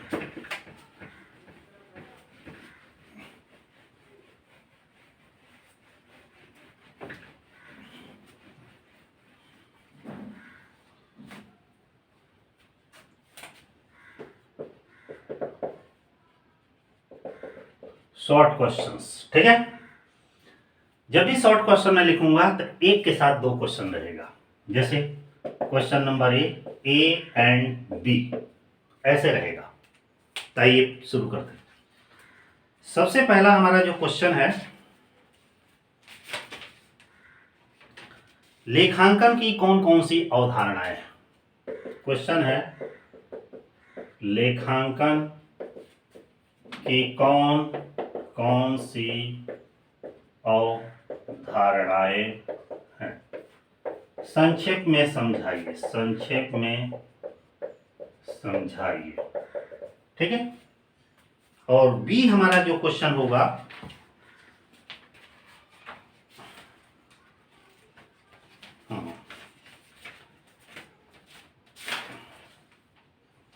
तुलनात्मक स्थिति विवरण का एक नमूना प्रस्तुत कीजिए। तुलनात्मक स्थिति विवरण का एक नमूना प्रस्तुत कीजिए, ये हमारा क्वेश्चन है। ध्यान दीजिएगा, क्वेश्चन में कह रहा है लेखांकन की कौन कौन सी अवधारणाएं हैं, अकाउंटिंग कॉन्सेप्ट कौन कौन से। बस मैं मुजवानी बताते जा रहा हूं क्योंकि काफी लंबा वीडियो हो जाएगा, इतना समय भी नहीं मिलेगा, तो ध्यान दीजिएगा। लेखांकन की पहली अवधारणा है लागत की अवधारणा। लागत की अवधारणा का मतलब होता है कि इसमें जो भी है लागत को महत्वपूर्ण स्थान दिया जाता है, अर्थात उत्पादन की सही लागत ज्ञात करने के लिए उसकी वास्तविक लागत पर ज्यादा फोकस किया जाता है। अर्थात जितना उस पर मतलब खर्च हुए हैं, व्यय हुए हैं, रियल में एक्सपेंसेस हुए हैं, उन्हीं लागतों को ध्यान में रखा जाता है। अर्थात इस अवधारणा का ये भी कॉन्सेप्ट है कि किसी भी संपत्ति को उसके लागत मूल्य पर ही दिखाया जाता है। दूसरा अवधारणा है दोहरे संयोग की अवधारणा। हेडिंग आप लिख लेंगे कि लेखांकन की अवधारणाएं भिन्न भिन्न प्रकार की अवधारणाएं हैं, 1 2 3 करके हेडिंग है। पहला लागत की अवधारणा हो गया, दूसरा है दोहरे संयोग की अवधारणा। इसके अंतर्गत है कि व्यवसाय में जो भी लेखा हम करेंगे उसको दो जगह करेंगे, मतलब उसकी डबल एंट्री होगी, डबल एंट्री सिस्टम जिसको कहा जाता है। मतलब कि प्रत्येक प्रत्येक लेन देनों का लेखा दो जगह पे करेंगे, एक को डेबिट दूसरे को क्रेडिट, इसे दोहरे संयोग की अवधारणा कहा जाता है। तीसरा है पूंजी की अवधारणा। इस अवधारणा में ये होता है कि व्यवसाय में मान लीजिए चाहे एकाकी व्यवसाय हो, साझेदारी हो, कंपनी हो, फर्म हो, पूंजी का विशेष महत्व होता है। बिना पूंजी से व्यवसाय चलना संभव नहीं होता। इसलिए कि जब व्यवसाय की जो पूंजी है होती है, उसे पूंजी खाते में जब हस्तांतरित किया जाता है तो उसे क्या कहा जाता है, पूंजी की अवधारणा कहा जाता है। एक होता है सतत व्यवसाय की अवधारणा, मतलब चौथा है सतत व्यवसाय की अवधारणा के मतलब व्यवसाय खोला जाएगा तो इस उद्देश्य से खोला जाएगा, व्यवसाय निरंतर कंटिन्यू सालों साल चलता रहेगा। इस उद्देश्य से नहीं कि व्यवसाय आगे चलकर बंद हो जाएगा, इस उद्देश्य से कि व्यवसाय निरंतर चलता रहेगा, इसे सतत व्यवसाय की अवधारणा कहा जाता है। एक होता है सत्ता की अवधारणा। सत्ता की अवधारणा का मतलब होता है कि व्यवसाय में दो चीजें होती है, एक कार्यकारी और एक होता है सत्तात्मक, मतलब एक मालिक और एक व्यवसाय को चलाने वाले। तो व्यवसाय के जो चलाने वाले जो होते हैं वह एक तरह से कार्यकारी अधिकारी होते हैं, कार्यकारी व्यक्ति होते हैं। इसके अंतर्गत है कि यदि व्यवसाय के मालिक के द्वारा यदि कोई आहरण किया जाता है तो उसके लिए आहरण खाता अलग से खोला जाए। यह माना जाए कि वह उसके निजी प्रयोग के लिए निकाला गया है तो उतनी एसेट्स, उतनी संपत्ति हमारी कम हो गई, उतनी पूंजी कैपिटल हमारी कम हो गई है। अगला है, एक है कि मुद्रा मापन की अवधारणा। मुद्रा मापन की अवधारणा का मतलब होता है कि जो भी चीजों का वैल्यूएशन करें हम मुद्रा में करें, ऐसे लेन देनों का लेखा पुस्तकों में बिल्कुल न करें जिसको मुद्रा में न आंका जा सके, मुद्रा में न। अगला जांच और प्रमाण की अवधारणा। जो भी लेन देनों का लेखा पुस्तकों में करें उसको निश्चित जांच और प्रमाणकों के आधार पर करें, ऐसा नहीं कि मन से जितना मर्जी उतना चढ़ा दिया जाए, ठीक ना। अगला है लेखांकन अवधि की अवधारणा कि लेखांकन में मतलब हिसाब किताब की पुस्तकों में एक निश्चित लेखा अवधि तैयार किया जाना चाहिए, चाहे 1 जनवरी से 31 दिसंबर, 1 अप्रैल से 31 मार्च होनी चाहिए। ये नहीं कि इस पहले साल 1 जनवरी से 31 मार्च 1 जनवरी से 31 दिसंबर रखे तो दूसरे साल 1 अप्रैल से 31 मार्च रखे, ऐसा नहीं होना चाहिए। एक अवधि जो निश्चित कर दी जाती है वही हमेशा रखा रहना चाहिए। तो ये हो गया लेखांकन की अवधारणा। जितने मैंने टॉपिक पॉइंट बताए हैं वो सब हेडिंग है, उसके बारे में आप एक्सप्लेन करके अपने ढंग से लिखिएगा। नेक्स्ट क्वेश्चन है कि तुलनात्मक स्थिति विवरण का एक नमूना प्रस्तुत कीजिए। कंपैरेटिव बैलेंस शीट, ध्यान दीजिएगा कंपैरेटिव बैलेंस शीट कैसे तैयार किया जाता है। ध्यान दीजिए, मैंने एक फॉर्मेट बनाया, ठीक, इस फॉर्मेट में क्या किया जाएगा, 4 कॉलम बना दिए जाएंगे, 1 2 3 4, और एक इधर रहेगा। ये हमारे प्रीवियस ईयर का अमाउंट का कॉलम होगा, करंट ईयर का अमाउंट का कॉलम होगा, जो भी इंक्रीज एंड डिक्रीज ये होता है, और ये percentage of increase and decrease हो जाएगा। पुराना ही पैटर्न है, बस ये अंतर यही है कि थोड़ा सा कॉलम बढ़ गया। अब यहाँ पे 2 हेडिंग होती हैं, जैसे फर्स्ट हमारा है इक्विटी एंड लायबिलिटीज, ठीक ना, और सेकंड इसमें होता है एसेट्स। ठीक, इसमें 3 हेडिंग होते हैं। पहला होता है, इसमें फर्स्ट होता है, ये होता है शेयर होल्डर फंड, और बी होता है share application money due to pending, और सी होता है नॉन करेंट लायबिलिटीज, और डी होता है करंट लायबिलिटीज। इसमें एक होता है fix assets, non current assets, और बी होता है करंट एसेट्स। ठीक ना, यही हमारा फॉर्मेट होता है। अब जो मैं ये लिखा हुआ ऐसा नहीं कि इसके अंदर फॉर्मेट नहीं है। शेयर होल्डर फंड में मान लीजिए रिजर्व एंड सरप्लस आ जाएगा, ठीक ना, शेयर कैपिटल आ जाएगा, इसमें खैर सेकंड वाले में कुछ नहीं है। नॉन करंट लायबिलिटीज में बहुत सारी चीज़ें आएंगी, जैसे लॉन्ग टर्म बोरिंग वगैरह है, अदर लॉन्ग टर्म लायबिलिटीज है, लॉन्ग टर्म प्रोविजंस वगैरह है, इसमें भी बहुत सारी चीज़ आएगी। तो मतलब ये हमारा फॉर्मेट हुआ, आप बुक से देख सकते हैं। मैंने हेडिंग ले दिया, तो एक कंपैरेटिव बैलेंस शीट आपका हो गया। ठीक है बेटा, इसको मैं एक बेस बता रहा हूँ केवल, इसलिए कि इतना समय नहीं है, क्योंकि वीडियो काफ़ी लंबा हो जाएगा। ठीक ना, आप लोग उसको एक बार रिवीजन कर लीजिएगा, आपके माइंड में थोड़ा सा सेट हो जाएगा, और कुछ नहीं है इसका मतलब। क्वेश्चन नंबर 2, इसका ए और बी। अगला जो हमारा क्वेश्चन है, इसके आगे बढ़िए। अगला क्वेश्चन अनुपात विश्लेषण से, अनुपात विश्लेषण क्या है। ठीक है, क्या बंद हो गया जी? हाँ, अगला क्वेश्चन है अनुपात विश्लेषण क्या है, इसके उद्देश्य बताइए।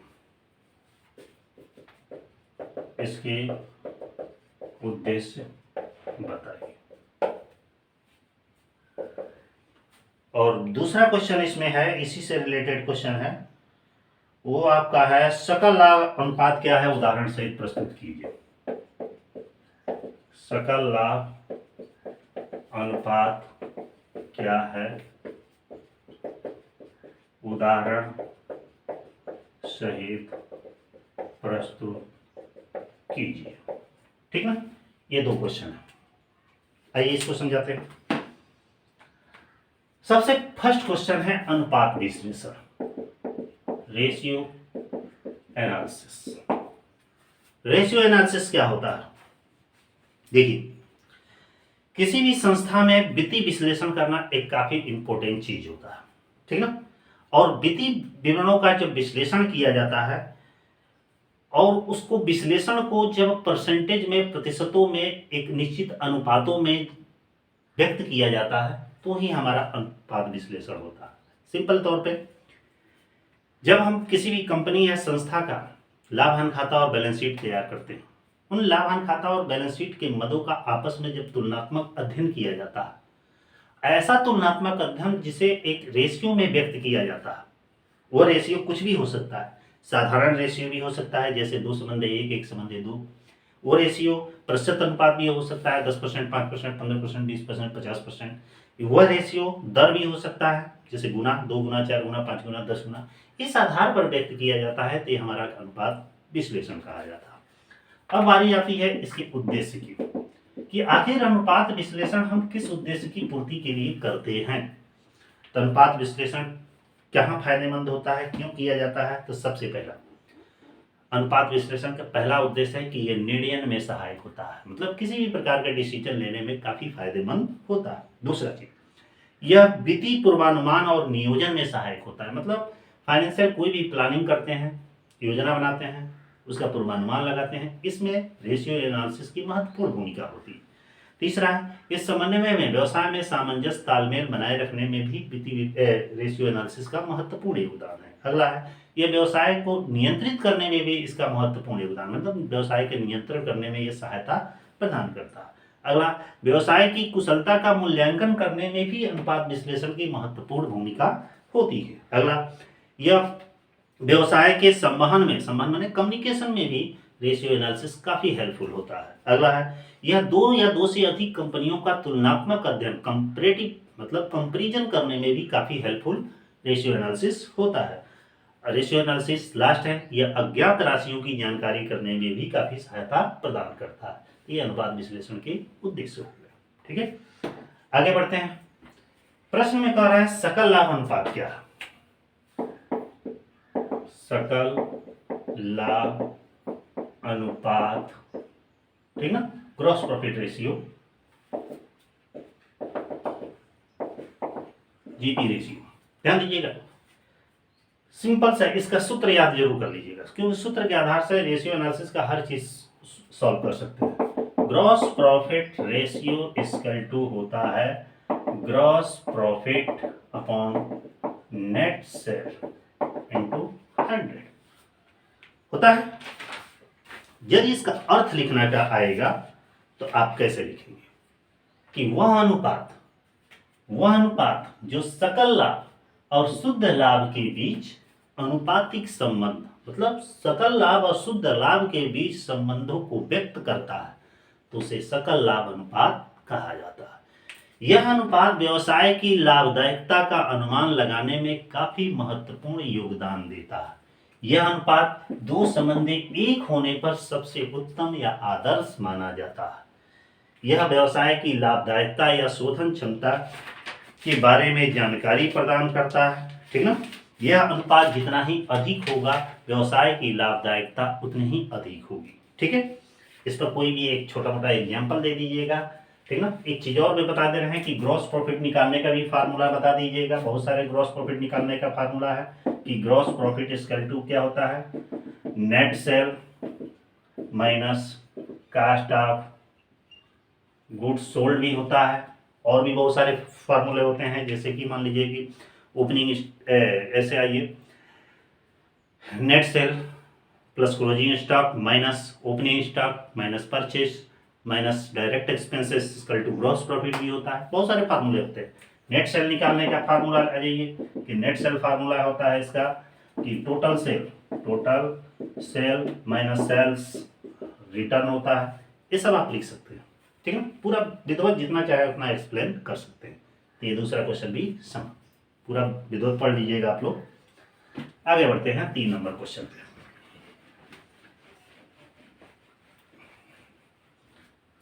थर्ड नंबर क्वेश्चन हमारा कह रहा है, क्वेश्चन नंबर 3 का ए एंड बी।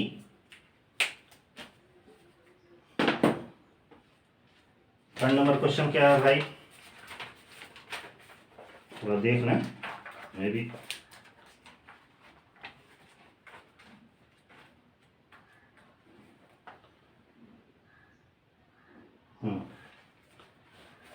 अगला क्वेश्चन हमारा है कि सीमांत लागत क्या है और इसके विशेषता बताइए।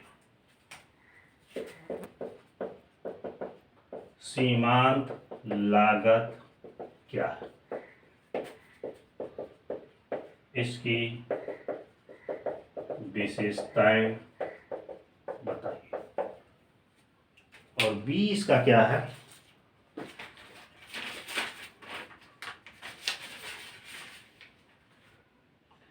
सीमांत लागत विशेषता न लिखिए, उपयोगिता लिखेंगे तो बेहतर रहेगा। विशेषता नहीं आता, उपयोगिता माने इंपॉर्टेंस। और अगला क्वेश्चन क्या है, सम विच्छेद बिंदु विश्लेषण क्या है, इसकी उपयोगिता बताइए।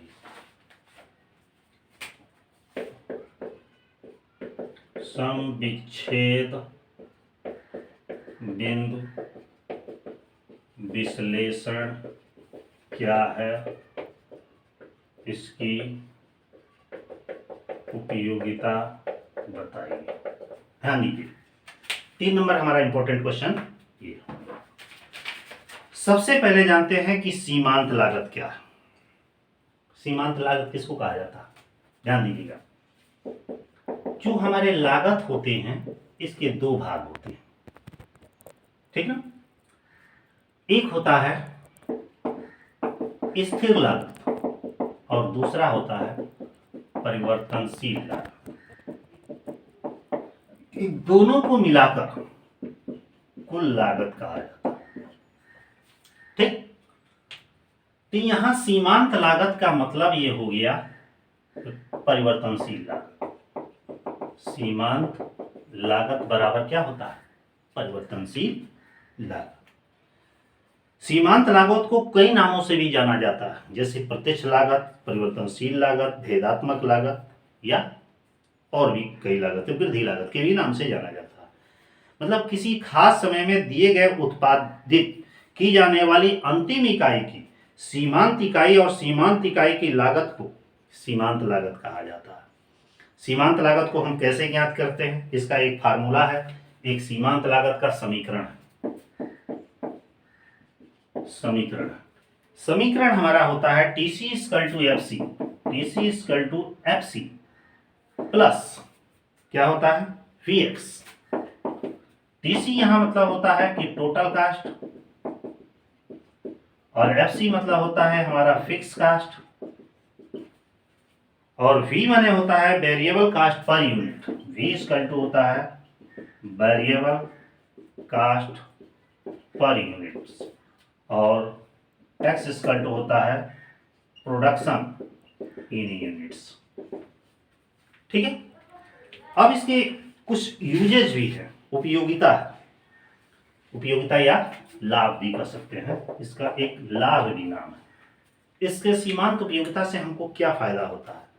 सीमांत उपयोगिता पहला फायदा, ये सब हेडिंग है कि लाभ नियोजन में सहायक होता है। सीमांत उपयोगिता क्या होता है? लाभ के नियोजन में सहायक होता है, लागत के नियंत्रण में सहायक होता है, डिसीजन लेने में सहायक होता है, मूल्य के निर्धारण में सहायक होता है, ठीक ना। बजट और स्टैंडर्ड कास्टिंग तैयार करने में भी सहायक होता है, प्रबंध को सूचना देने में भी सहायक होता है, लाभदायकता का मूल्यांकन करने में भी सहायक होता है, ऊपरी व्ययों का अवशोषण करने में भी सहायक होता है और शुद्ध आय और विक्रय का अनुमान तथा परिवर्तन की जानकारी करने में भी सहायता लाभदायक होता है। तो ये इसकी उपयोगिता, ठीक है। अब मेन बढ़ते हैं समविच्छेद बिंदु पर। इसका जो बी है पूरा डिटेल से आपको लिखना है कि बीपी क्या होता है। समविच्छेद बिंदु को ही ब्रेक इवन पॉइंट कहा जाता है। एक उत्पादक को, ध्यान दीजिएगा, एक लाइन में अर्थ, जब एक उत्पादक को एक ऐसा बिंदु जहां न लाभ हो और न ही हानि हो, जहां न लाभ हो और न हानि हो, ऐसे बिंदु को ब्रेक इवन पॉइंट कहा जाता है, ठीक ना। कि उत्पादक को उत्पादन के दौरान जिस बिंदु पर न उसे प्रॉफिट होता है न लॉस होता है, ऐसे पॉइंट को ब्रेक इवन पॉइंट कहा जाता है। इसको एग्जांपल के तौर पर देखते हैं। बीपी में ध्यान दीजिएगा, एक एसपी होता है, एक बीसी होता है, एक एफसी होता है, एक सी होता है, एक प्रॉफिट होता है, एक लॉस होता है और एक बीपी होता है। एसपी माने सेलिंग प्राइस, बीसी माने वेरिएबल कास्ट, एफसी माने फिक्स कास्ट, सी माने कंट्रीब्यूशन, पी माने प्रॉफिट, एल माने लॉस और बीपी माने। अब इसको कैसे समझ सकते हैं? जैसे मान लीजिए कि सेलिंग प्राइस मान लीजिए हमारे पास 10,000, इसमें से जब घटाते हैं वेरिएबल कास्ट, मान लीजिए हमारे पास 5,000 वेरिएबल कास्ट, तो ये हमारा आया 5,000। ये हमारा कहलाता है सी मतलब कंट्रीब्यूशन, मतलब अंशदान। यदि हमारे पास फिक्स कास्ट भी संयोग से 5,000 है तो यहाँ पे क्या होगा? 0 होगा। तो यह 0 का बिंदु क्या कहलाएगा? न नुकसान हुआ न फायदा हुआ, यही हमारा बिंदु क्या कहलाएगा? बीपी कहलाएगा, ठीक है। आगे बढ़ते हैं। इसकी उपयोगिता क्या है, इसके इंपोर्टेंस क्या है, ध्यान दीजिएगा। इसकी उपयोगिता है, सबसे पहली इसकी उपयोगिता है बीपी की इसके महत्व क्या है कि संविच्छेद बिंदु जब भी तैयार किया जाता है इसका व्यवसाय में काफी महत्वपूर्ण स्थान होता है।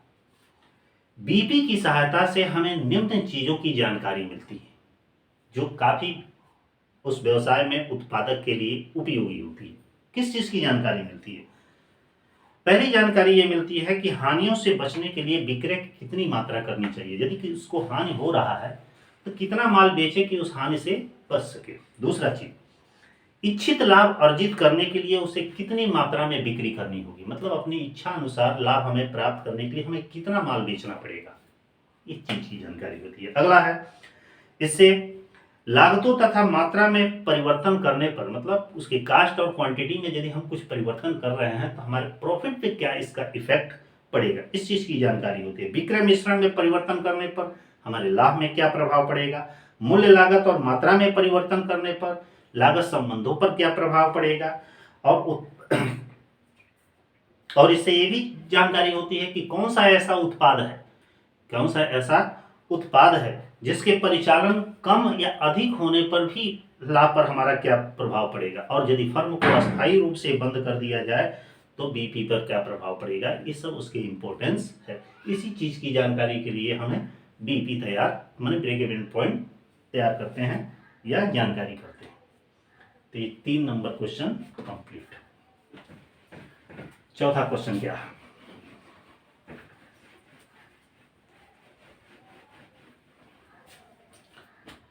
ध्यान दीजिए, चौथा क्वेश्चन हमारा है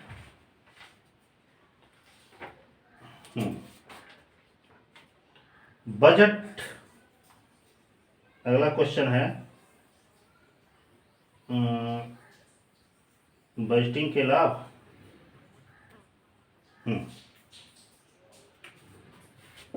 4 का ए है, बजटिंग के लाभ व सीमाएं बताइए। और बी हमारा है, लिखते ये हो जाएगा, और बी है रोकड़ बजट क्या है, ये कैसे तैयार किया जाता है।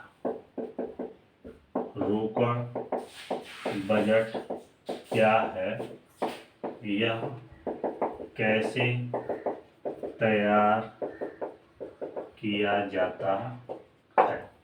ध्यान दीजिएगा, बजटिंग माने बजट के लाभ और सीमाएं बताना।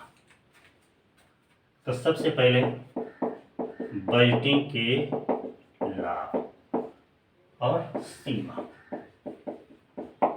लाभ माने प्रॉफिट, गेन, यूजेस। ध्यान दीजिए, बजट के क्या फायदे हैं, मुझे मानिए सुनिए। बजट बनाने से व्यवसाय में आधारभूत जो भी नीतियां हम तैयार करते हैं तो उन नीतियों को तैयार करने में सहायक होता है, क्योंकि बजट बनाएंगे तभी अच्छी पॉलिसी आप बना सकते हैं। अगला, बजट बनाना प्रत्येक कर्मचारी का एक दायित्व भी होता है। अगला, बजट व्यवसाय के लक्ष्य निर्धारण में सहायक होता है। बजट इसीलिए बनाया जाता है कि व्यवसाय का लक्ष्य निर्धारित किया जा सके। बजट विभिन्न जितने भी विभाग होते हैं, डिफरेंट विभाग होते हैं, डिपार्टमेंट होते हैं, उनमें सहयोग की भावना को उत्पन्न करने का कार्य करता है। बजट जो होता है पूर्व निर्धारित लक्ष्यों के अनुसार कार्य करने के लिए हमें प्रेरित करता है। बजट भूतकालीन आंकड़ों की सहायता से भविष्य का पूर्वानुमान लगाने का कार्य करता है। बजट से हम अपने खर्चों पर नियंत्रण कर सकते हैं। अगला क्या है, बजट तैयार करते समय बजट बनाने से निर्णय लेने में सहायता होती है। बजट बनाने से कर्मचारियों की नीतियों और योजनाओं की जानकारी होती है। और क्या होता है, बजट बनाने से जितनी भी कमियां होती हैं, समस्याएं होती हैं, ये सारी दूर हो जाती हैं। ये तो इसके लाभ है। सीमा क्या है, दोष क्या होता है? पहला दोष होता है कि बजट हमेशा एक अनुमानित योजना के आधार पर बनाया जाता है, आंकड़ों के आधार पर बनाया जाता है, जो सही 100% सही नहीं होता। अगला, बजट एक सतत योजना होती है, एक निरंतर चलने वाली योजना होती है। ऐसा नहीं कि बजट बना लिया तो काम हो ही गया, एक अनुमान होती है। अगला क्या है, बजट स्वचालित नहीं होता। बजट बना लेने से ऐसा नहीं कि काम हो जाएगा संस्था में। जब तक उस पर फोकस नहीं करेगा, काम नहीं करेगा, तब तक वो बजट बनाना समझिए बेकार है। ऐसा नहीं कि टाइम टेबल बना लिए कि 8 घंटा पढ़ना है, पढ़वे ना करे तो बजट उस टाइम टेबल बनाने से कोई फायदा है? कोई फायदा नहीं। अगला है कि बजट जो होता है एक खर्चीला होता है, ये सब कमियां हैं उसकी। बजट एक अंतिम निर्णय नहीं होता है, मतलब बजट बनाना ये फाइनल डिसीजन नहीं होता है, वो तो अपनी सुविधा के लिए आप बनाएं, यही सब इसकी कमियां। अब आगे बढ़ते हैं रोकड़ बजट की ओर, ठीक है। अगला है रोकड़ बजट क्या है, ध्यान दीजिएगा, इसको भी बता रहे हैं। अगला topic cash budget. Cash budget, cash budget क्या होता है? वैसे जानते ही हैं कि व्यवसाय में जिस तरह हमारे ह्यूमन बॉडी में जो ब्लड होता है वो हमारे जीने का सबसे बड़ा जरिया होता है, उसी तरह किसी भी व्यवसाय में जो रोकड़ होता है, कैश होता है, उसमें ये उसका व्यवसाय का जीवन रक्त होता है। कोई भी संस्था, कोई भी व्यवसाय बिना कैश के, बिना रोकड़ की सहायता से नहीं चल सकती है। कुछ समय तक के लिए रोक सकते हैं लेकिन चल नहीं सकती, इसलिए रोकड़ का होना काफ़ी जरूरी है। अब प्रश्न है कि रोकड़ बजट क्या होता है? रोकड़ बजट मतलब होता है कि एक निश्चित अवधि या दो अवधियों के बीच में रोकड़ के अंतर प्रवाहों और बाह्य प्रवाहों के आधार पर उसके जब आधिक्य और कमी का पूर्वानुमान लगाया जाता है तो हमारा रोकड़ बजट कहलाता है। मतलब कि दो अवधियों के बीच या एक निश्चित अवधि में रोकड़ के अंतर प्रवाहों या बाह्य प्रवाहों की सहायता से जब रोकड़ के आधिक्य और कमियों का जब पूर्वानुमान लगाया जाता है तो इसी को हम रोकड़ बजट या कैश बजट कहा जाता है। इसकी इंपॉर्टेंस क्या है, ये कैसे तैयार किया जाता है? तो तैयार करने की विधि तो 3 विधि है। पहला है प्राप्ति और भुगतान विधि, समायोजित लाभ विधि और प्रक्षेपित स्थिति विवरण विधि, ये 3 विधियां हैं। लेकिन इसके यहाँ पे मेन इंपॉर्टेंस है कि इसको बनाने से क्या बेनिफिट है, क्या फायदे हैं। तो इसके बनाने से पहला फायदा होता है कि भविष्य में रोकड़ की जो भी आवश्यकता होती है उसका अनुमान लग जाता है।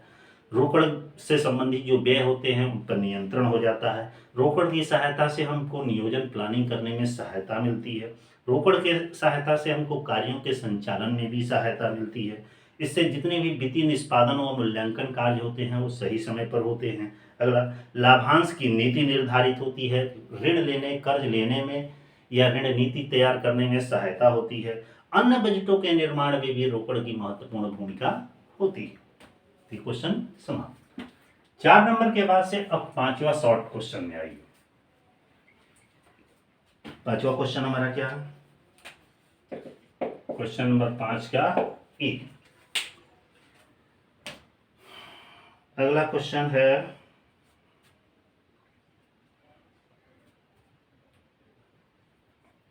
विक्रय बजट क्या है?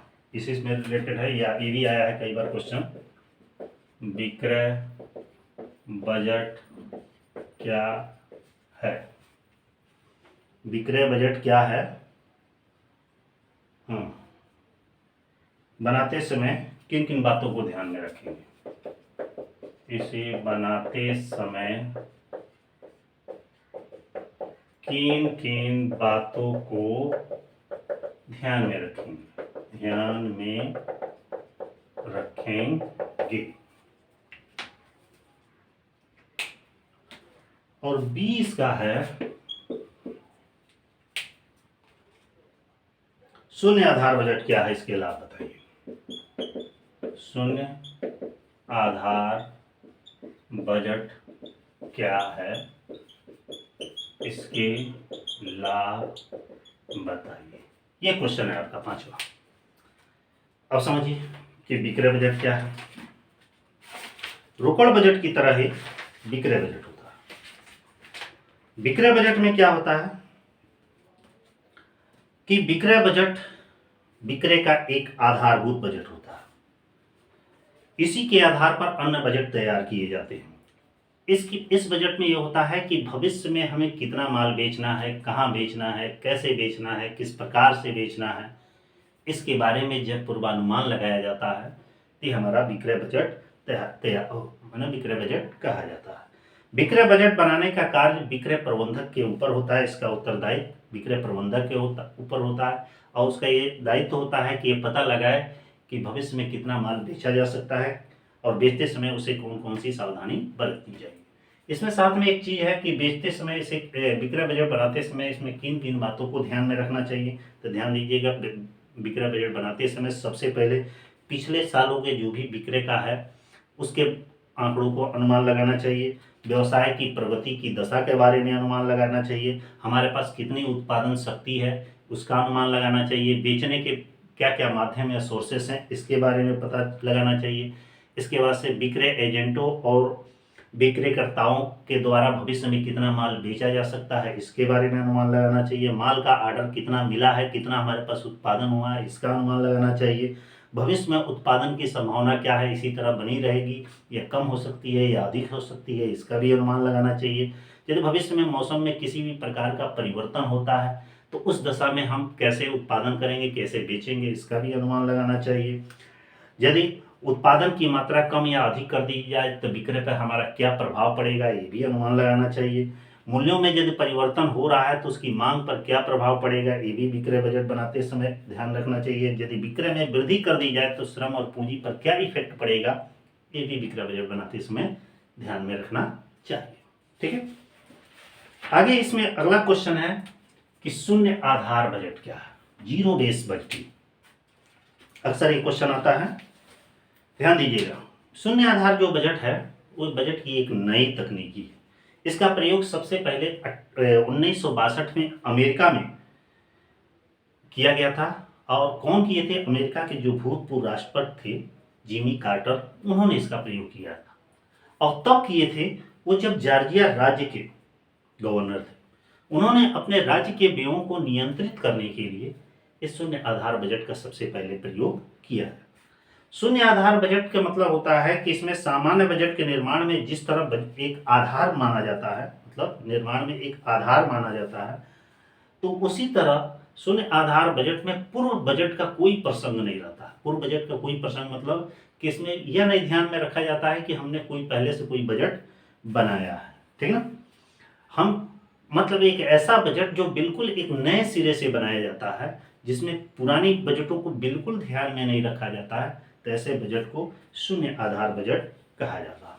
अब इसके लाभ क्या है कि इसके इंपॉर्टेंस का मतलब है कि सबसे पहला इसका लाभ होता है कि शून्य आधार बजट विभिन्न प्रकार की क्रिया या प्राथमिकता के निर्माण करने या उसमें लागू करने में सहायक होता है। शून्य आधार बजट बनाने से व्यवसाय प्रबंध की कार्यक्षमता में वृद्धि होती है। शून्य आधार बजट जितने भी आर्थिक या उसके व्यर्थ क्षेत्र हैं उसको पहचानने में मदद मिलती है। शून्य बजट में पहले से किसी भी बजट का बारे में उसमें उल्लेख नहीं रहता है। शून्य आधार बजट उन क्षेत्रों के लिए उपयुक्त होता है जिनका संबंध सीधे उत्पादन से नहीं होता है बल्कि किसी अन्य कार्यों से होता है। शून्य आधार बजट जो है व्यवसाय के लक्ष्यों से संबंधित होता है। इसमें वही क्रियाएं प्राप्त की जाएगी जो उसका संबंध जिसका लक्ष्य से है, मतलब लक्ष्य प्राप्ति से। ये इसके लाभ है, आप पढ़ के लिख लीजिएगा। और लास्ट क्वेश्चन इसमें है, एक क्वेश्चन और बता देना है शॉर्ट क्वेश्चन का, तब उसके बाद से वेरी शॉर्ट पे पहुंचेगी। वो हमारा क्वेश्चन है, ये भी हो गया,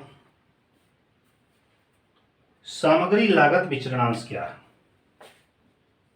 6 नंबर क्वेश्चन है, सामग्री लागत विचरणांश क्या है, समझाइए,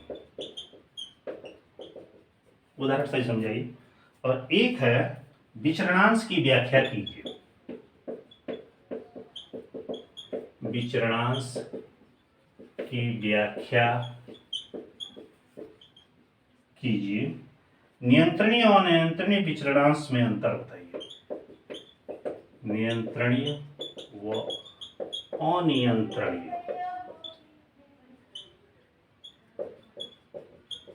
विचरणांश की व्याख्या कीजिए। ठीक, आइए इसको समझा दें।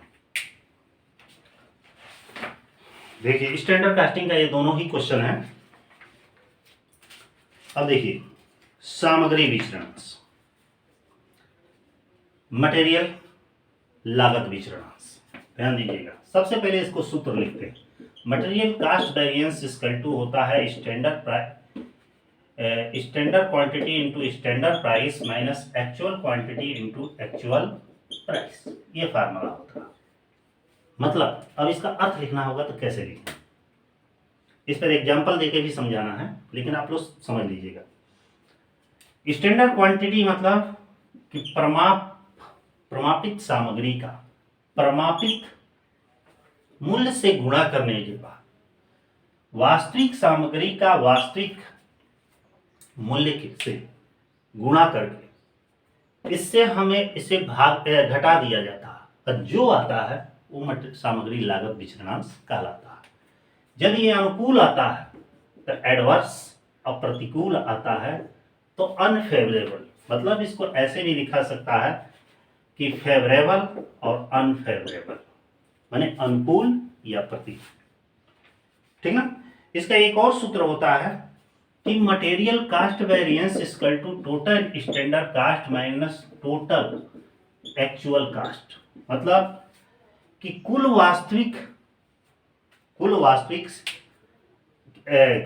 क्या नाम है, कुल स्टैंडर्ड लागत माने कुल प्रमापित लागत में से कुल वास्तविक लागत को घटा दिया जाता है तो उसी को सामग्री लागत विचरणांश कहा जाता है। यह दो परिस्थितियों में होता है कि जब कुल प्रमापित लागत अधिक है और कुल वास्तविक लागत कम है तो अनुकूल परिस्थिति होती है, और यदि कम है माने इसके विपरीत है तो प्रतिकूल परिस्थिति उत्पन्न होती है। इस पर एक थोड़ा बहुत एग्जांपल देके इसको एक्सप्लेन कर दिया। इसमें एक क्वेश्चन और भी है, वो आपका है कि विचरणांश की व्याख्या कीजिए। ध्यान दीजिएगा, काफी इंपॉर्टेंट है ये। विचरणांश की व्याख्या कीजिए। तो आपको बता दें विचरणांश क्या है।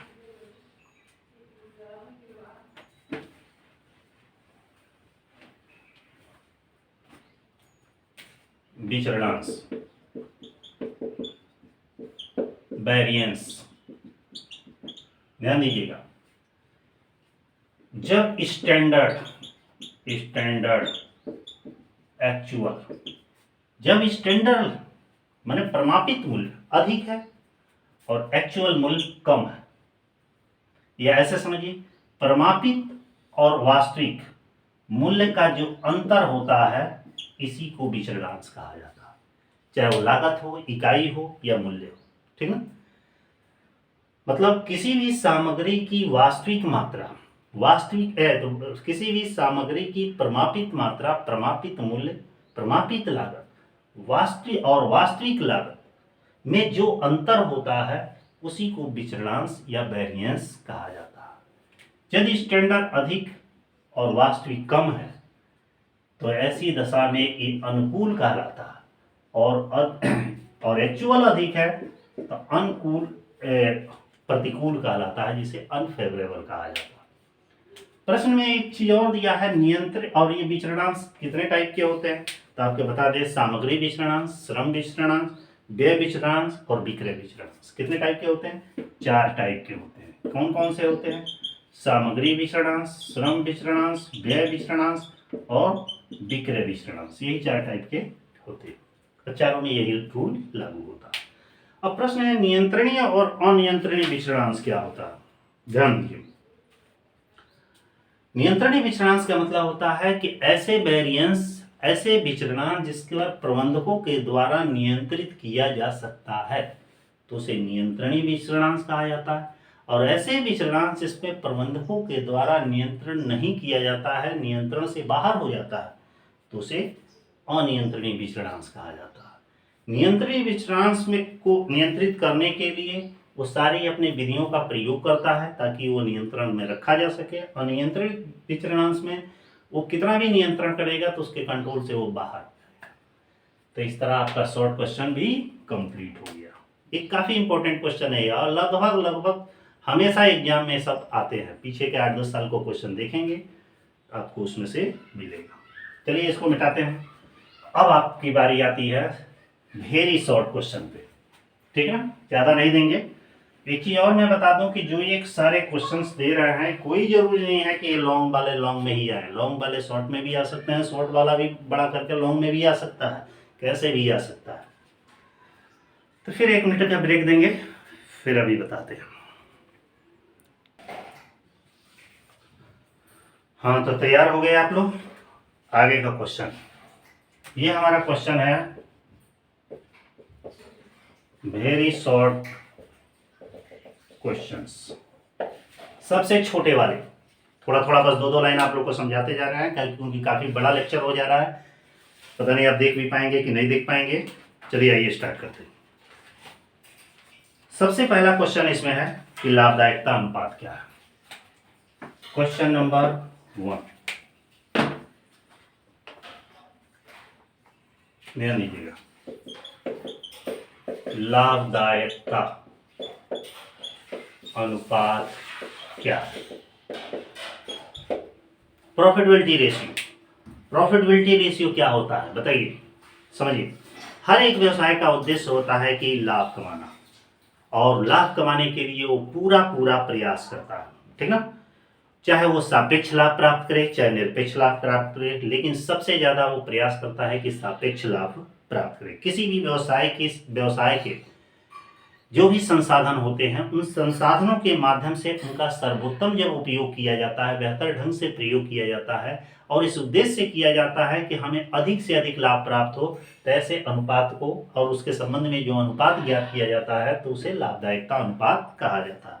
लाभदायकता अनुपात में बहुत सारे लाभ अनुपात आते हैं, जैसे एग्जाम्पल के तौर पर लिख देंगे शुद्ध लाभ अनुपात, सकल लाभ अनुपात, ठीक ना, शुद्ध संचालन अनुपात, संचालन अनुपात, व्यय अनुपात, ठीक ना, रोकड़ लाभ अनुपात, दुनिया भर के अनुपात है, ठीक है। आगे बढ़िए। अगला जो हमारा जो क्वेश्चन है लाभदायकता अनुपात के बाद कि स्कंद आवर्त अनुपात क्या है। ये काफी इंपॉर्टेंट है, कई बार क्वेश्चन में आया है एग्जाम में, ध्यान दीजिएगा। स्कंद आवर्त अनुपात, स्टॉक टर्नओवर रेशियो, दूसरा हमारा क्वेश्चन है, क्वेश्चन नंबर 2, ये पहला था। स्कंद आवर्त अनुपात क्या है, अनुपात क्या है। इसको अंग्रेजी में कहा जाता है स्टॉक टर्नओवर रेशियो। ध्यान दीजिएगा, जब भी कोई रेशियो पूछे तो सबसे पहले जरूरी है कि उसका फार्मूला जानना जरूरी है, क्योंकि फार्मूला जानते हैं तो डिफाइन जरूर कर पाएंगे। ध्यान दीजिएगा, इसका फार्मूला होता है stock turnover ratio equal to, क्या होता है formula, stock turnover ratio equal to, सोचिए अपने दिमाग में, नहीं सोचे। इसका सूत्र होता है कास्ट ऑफ गुड्स सोल्ड बटा एवरेज स्टॉक, एवरेज स्टॉक। अब कास्ट ऑफ गुड्स सोल्ड कैसे आएगा, कास्ट ऑफ गुड्स सोल्ड का बहुत सारा तरीका, जैसे कि हमको कास्ट ऑफ गुड्स सोल्ड निकालना है, तो निकालेंगे net sale minus gross profit, जब घटा देंगे तो कास्ट ऑफ गुड्स सोल्ड आएगा। अब एवरेज स्टॉक कैसे निकाला जाता है, तो average stock equal to opening stock plus closing stock बटा होता है 2, ठीक ना। ऐसे आप याद करेंगे। अब चूंकि इसको एक्सप्लेन करना है कि कैसे लिखेंगे, कि वह अनुपात जो बिके माल की लागत और औसत रहतिया, औसत स्कंद के बीच संबंध स्थापित करता है, उसे क्या कहा जाता है, स्टॉक टर्नओवर रेशियो कहा जाता है। और नीचे ये सब एक्सप्लेन करके लिख दीजिएगा, बस खत्म। आगे बढ़ते हैं, तीसरा क्वेश्चन की, 2 क्वेश्चन हो गया, तीसरे क्वेश्चन की। तीसरा हमारा जो क्वेश्चन है वो पूछ रहा है कि तरलता अनुपात क्या, ध्यान दीजिएगा, वो है तरलता अनुपात क्या। 3 नंबर क्वेश्चन है, तरलता अनुपात क्या, अनुपात क्या है। इसे क्या कहा जाता है, लिक्विड रेशियो, लिक्विड रेशियो। अभी मैं बताया कि सबसे पहले जरूरी है कि इसका फार्मूला जानना। लिक्विड रेशियो का फार्मूला क्या होता है, तरलता अनुपात को कई नामों से भी ज्यादा, अम्ल परख अनुपात, ठीक ना, तरलता अनुपात या त्वरित अनुपात भी कहा जाता है। इसका फार्मूला होता है, ध्यान दीजिएगा, कि क्या नाम है उसका, current assets current assets minus stock plus prepaid बटा करंट लायबिलिटीज, ये फार्मूला होता है। लिखेंगे कैसे कि वह अनुपात जो तरल संपत्ति और चालू दायित्वों के बीच संबंधों को व्यक्त करता है तो उसे तरल अनुपात कहा जाता है। यह व्यवसाय की तरलता मापन का सर्वोत्तम अनुपात होता है। यह अनुपात एक संबंधी एक होने पर सर्वश्रेष्ठ माना जाता है। पूरा एक्सप्लेन करके लिख दीजिएगा, और यदि एक्सप्लेन न कर पाए तो जो ये सूत्र लिखा गया है इसी सूत्र के बारे में थोड़ा थोड़ा एक्सप्लेन कर लीजिएगा। करंट लायबिलिटी फला फला, स्टॉक प्रीपेड ये, करंट एसेट्स ये, बस। क्वेश्चन नंबर हमारा 4। क्वेश्चन नंबर 4 में कह रहा है, अगला क्या है, पूंजी मिलान अनुपात क्या है। ध्यान दीजिएगा, पूंजी मिलान अनुपात, पूंजी मिलान अनुपात क्या, अनुपात क्या है। इसको भी अंग्रेजी में क्या कहा जाता है, कैपिटल गियरिंग रेशियो कहा जाता है। कैपिटल गियरिंग रेशियो का सबसे पहले जरूरी है जानना कि इसका फार्मूला, इसका फार्मूला क्या होता है। ध्यान दीजिएगा, इसका फार्मूला होता है कि equity share capital, equity share capital plus undistributed profit plus reserve and surplus बटा preference share capital, preference share capital plus long term loan. अब इससे एक्सप्लेन कर सकते हैं कि वह अनुपात जो समता पूंजी और शुद्ध लाभ या विभाजित लाभ और संचय और आधिक्य कोष से पूर्वाधिकार अंश और दीर्घकालीन ऋणों के बीच संबंधों को व्यक्त करता है, ऐसे अनुपात को कैपिटल गियरिंग रेशियो कहा जाता है। ठीक है, अगला अनुपात कौन सा है,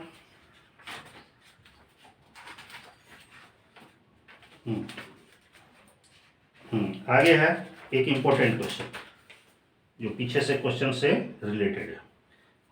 वो हमारा क्वेश्चन है कि कोष प्रवाह विवरण, चौथा क्वेश्चन है हमारा।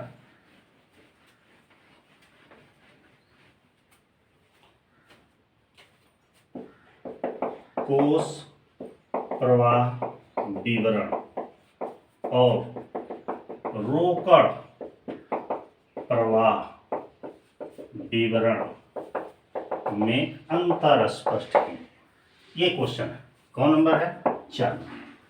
तो जानते ही हैं, एक तरफ आपका फंड फ्लो और एक है आपका कैश फ्लो।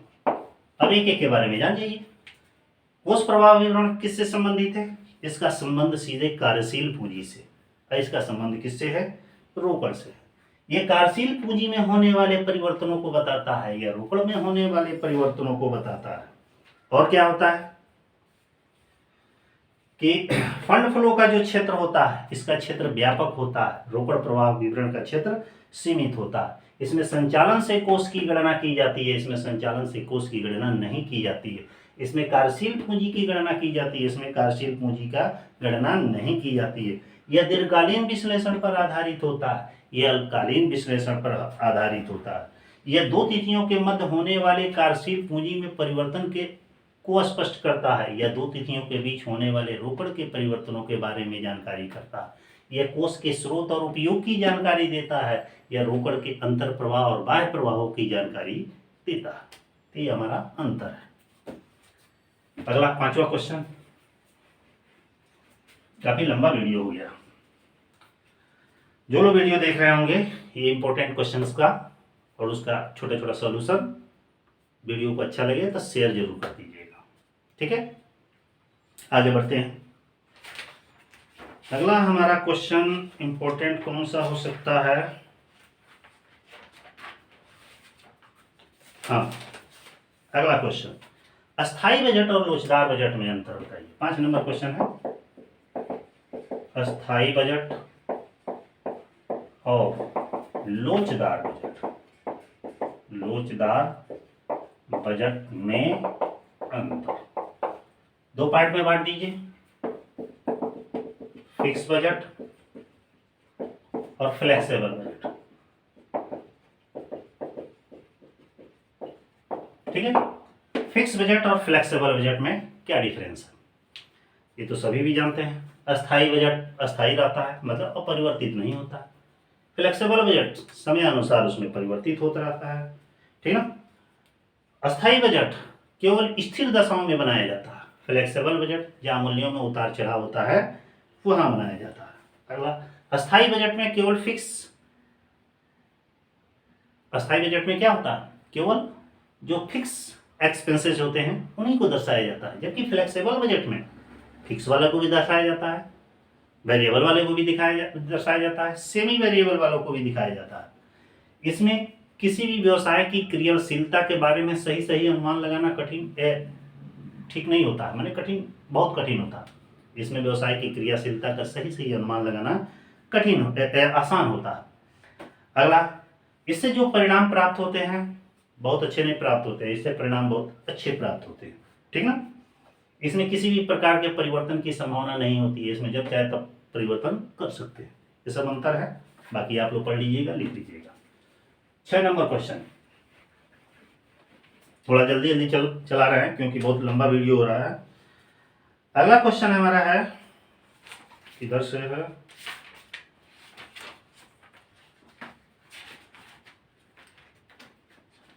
ये हो गया। अंशदान क्या है, ध्यान दीजिएगा। 6 नंबर है, अंशदान क्या है। अंशदान का मतलब समझ रहे हैं, सी माने होता है कंट्रीब्यूशन। अभी मैं लॉन्ग वाले में बताया था कि कंट्रीब्यूशन कैसे निकलता है। जब सेलिंग प्राइस में से वेरिएबल कास्ट घटा दिया जाता है, जो यहाँ पे आता है यही हमारा क्या कहलाता है, कंट्रीब्यूशन कहलाता है। तो यहाँ पे एक लाइन लिख सकते हैं कि जब क्या बिक्री मूल्य में से परिवर्तनशील लागत को घटाया जाता है तो जो परिणाम प्राप्त होता है वो हमारा सी या कंट्रीब्यूशन कहलाता है। लेकिन ये और भी तरीके से निकाला जा सकता है, जैसे इसमें से हम फिक्स कास्ट घटा देते हो तो क्या आता है, यहाँ पे आता है प्रॉफिट, पता है ना। तो दूसरे तरीके से निकालने का तरीका है कि जब मैंने लिखने का तरीका है कि जब प्रॉफिट में फिक्स कास्ट को जोड़ दिया जाता है तो जो प्राप्त होता है वो हमारा कंट्रीब्यूशन होता है। इस पर थोड़ा सा फार्मूला भी लिख देंगे कि C इक्वल टू होता है SP माइनस VC, ठीक ना। और दूसरा हमारा होता है कि C इक्वल टू होता है FC प्लस प्रॉफिट।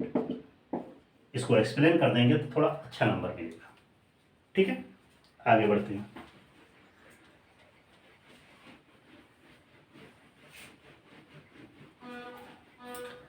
अगला हमारा जो पूंजी मिलान तो हो ही गया, स्थायी बजट अंशदान हो ही गया। सुरक्षा उपांत क्या है, सुरक्षा उपांत क्या है, इसको हिंदी में अंग्रेजी में कहा जाता है मार्जिन ऑफ सेफ्टी, इसको शॉर्टकट में MOS कहा जाता है। मार्जिन ऑफ सेफ्टी क्या होता है, सबसे पहले इस तरह के जो फार्मूले से क्वेश्चन पूछे जा रहे हैं ज्यादा जरूरी है जानना, आपको ज्यादा जानना जरूरी है। सूत्र फार्मूला वो याद रहेगा तो आप थ्योरी लिख सकते हैं। अब यहाँ पे देखिए MOS का फार्मूला होता है कि actual sale minus BP sale. अब इसको लिखेंगे कैसे, जब वास्तविक बिक्री में से बीपी बिक्री माने समविच्छेद बिंदु की बिक्री को घटाते हैं तो जो आता है वो मार्जिन ऑफ सेफ्टी कहलाता है। ठीक ना, मतलब कि एक्चुअल सेल में से जब बीपी सेल को घटाया जाता है तो वही मार्जिन ऑफ सेफ्टी कहलाता है। सुरक्षा की सीमा एक ऐसी ये सीमा होती है जहां पर जब वो उत्पादक बिक्री की एक सीमा निर्धारित कर देता है कि यहाँ तक बिकेगा तब तो हम सेफ जोन में रहेंगे, यदि इससे कम या अधिक बिका तो अब समझिए कि हमारी स्थिति ठीक ठाक नहीं है। ठीक ना, इसको यदि रुपए में निकालना है तो भी यही फार्मूला रहेगा और यूनिट में निकालना है तो भी यही फार्मूला। अंतर क्या होता है, यदि रुपये में निकालना है तो actual sale in rupees minus BP sale in rupees, और यूनिट में निकालना है तो actual sale in units minus BP sale in units होता है। अगला क्वेश्चन देखते हैं क्या, 8 नंबर क्वेश्चन है। ये तो बता चुके हैं, आपको बताने की जरूरत है नहीं। कोष की अवधारणा को समझाइए। कोष की अवधारणा को समझाइए। कोष की माने फंड का कॉन्सेप्ट क्या है। फंड अभी मैं बताया था पीछे वाले लॉन्ग वाले क्वेश्चन में, ऐसे गिरा, ठीक ना, और ये ऐसे गिरा, यही हमारा फंड है, पैसा आया पैसा गया, वहां से आप देख लीजिएगा। और शोधन क्षमता, सॉल्वेंसी रेशियो, ये क्वेश्चन और भी है। सामान्य आकार के विवरण ये भी आपको मैं बता दिया है, लाभदायकता भी बता दिए हैं, और एक क्वेश्चन और बताना है, वो भी काफी इंपॉर्टेंट दिख रहा है मुझे। एक सेकंड,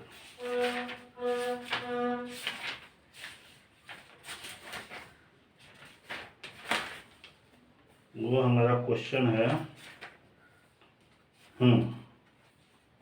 लास्ट इंपॉर्टेंट क्वेश्चन 9 8 हुआ था, एक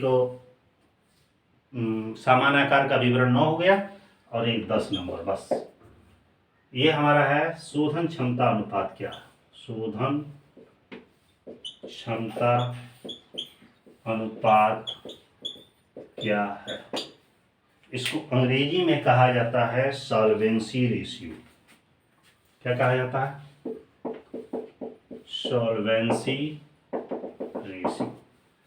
सॉल्वेंसी रेशियो क्या होता है, ध्यान दीजिएगा। इसका सबसे पहले जरूरी फार्मूला, इसका सूत्र होता है टोटल एसेट्स।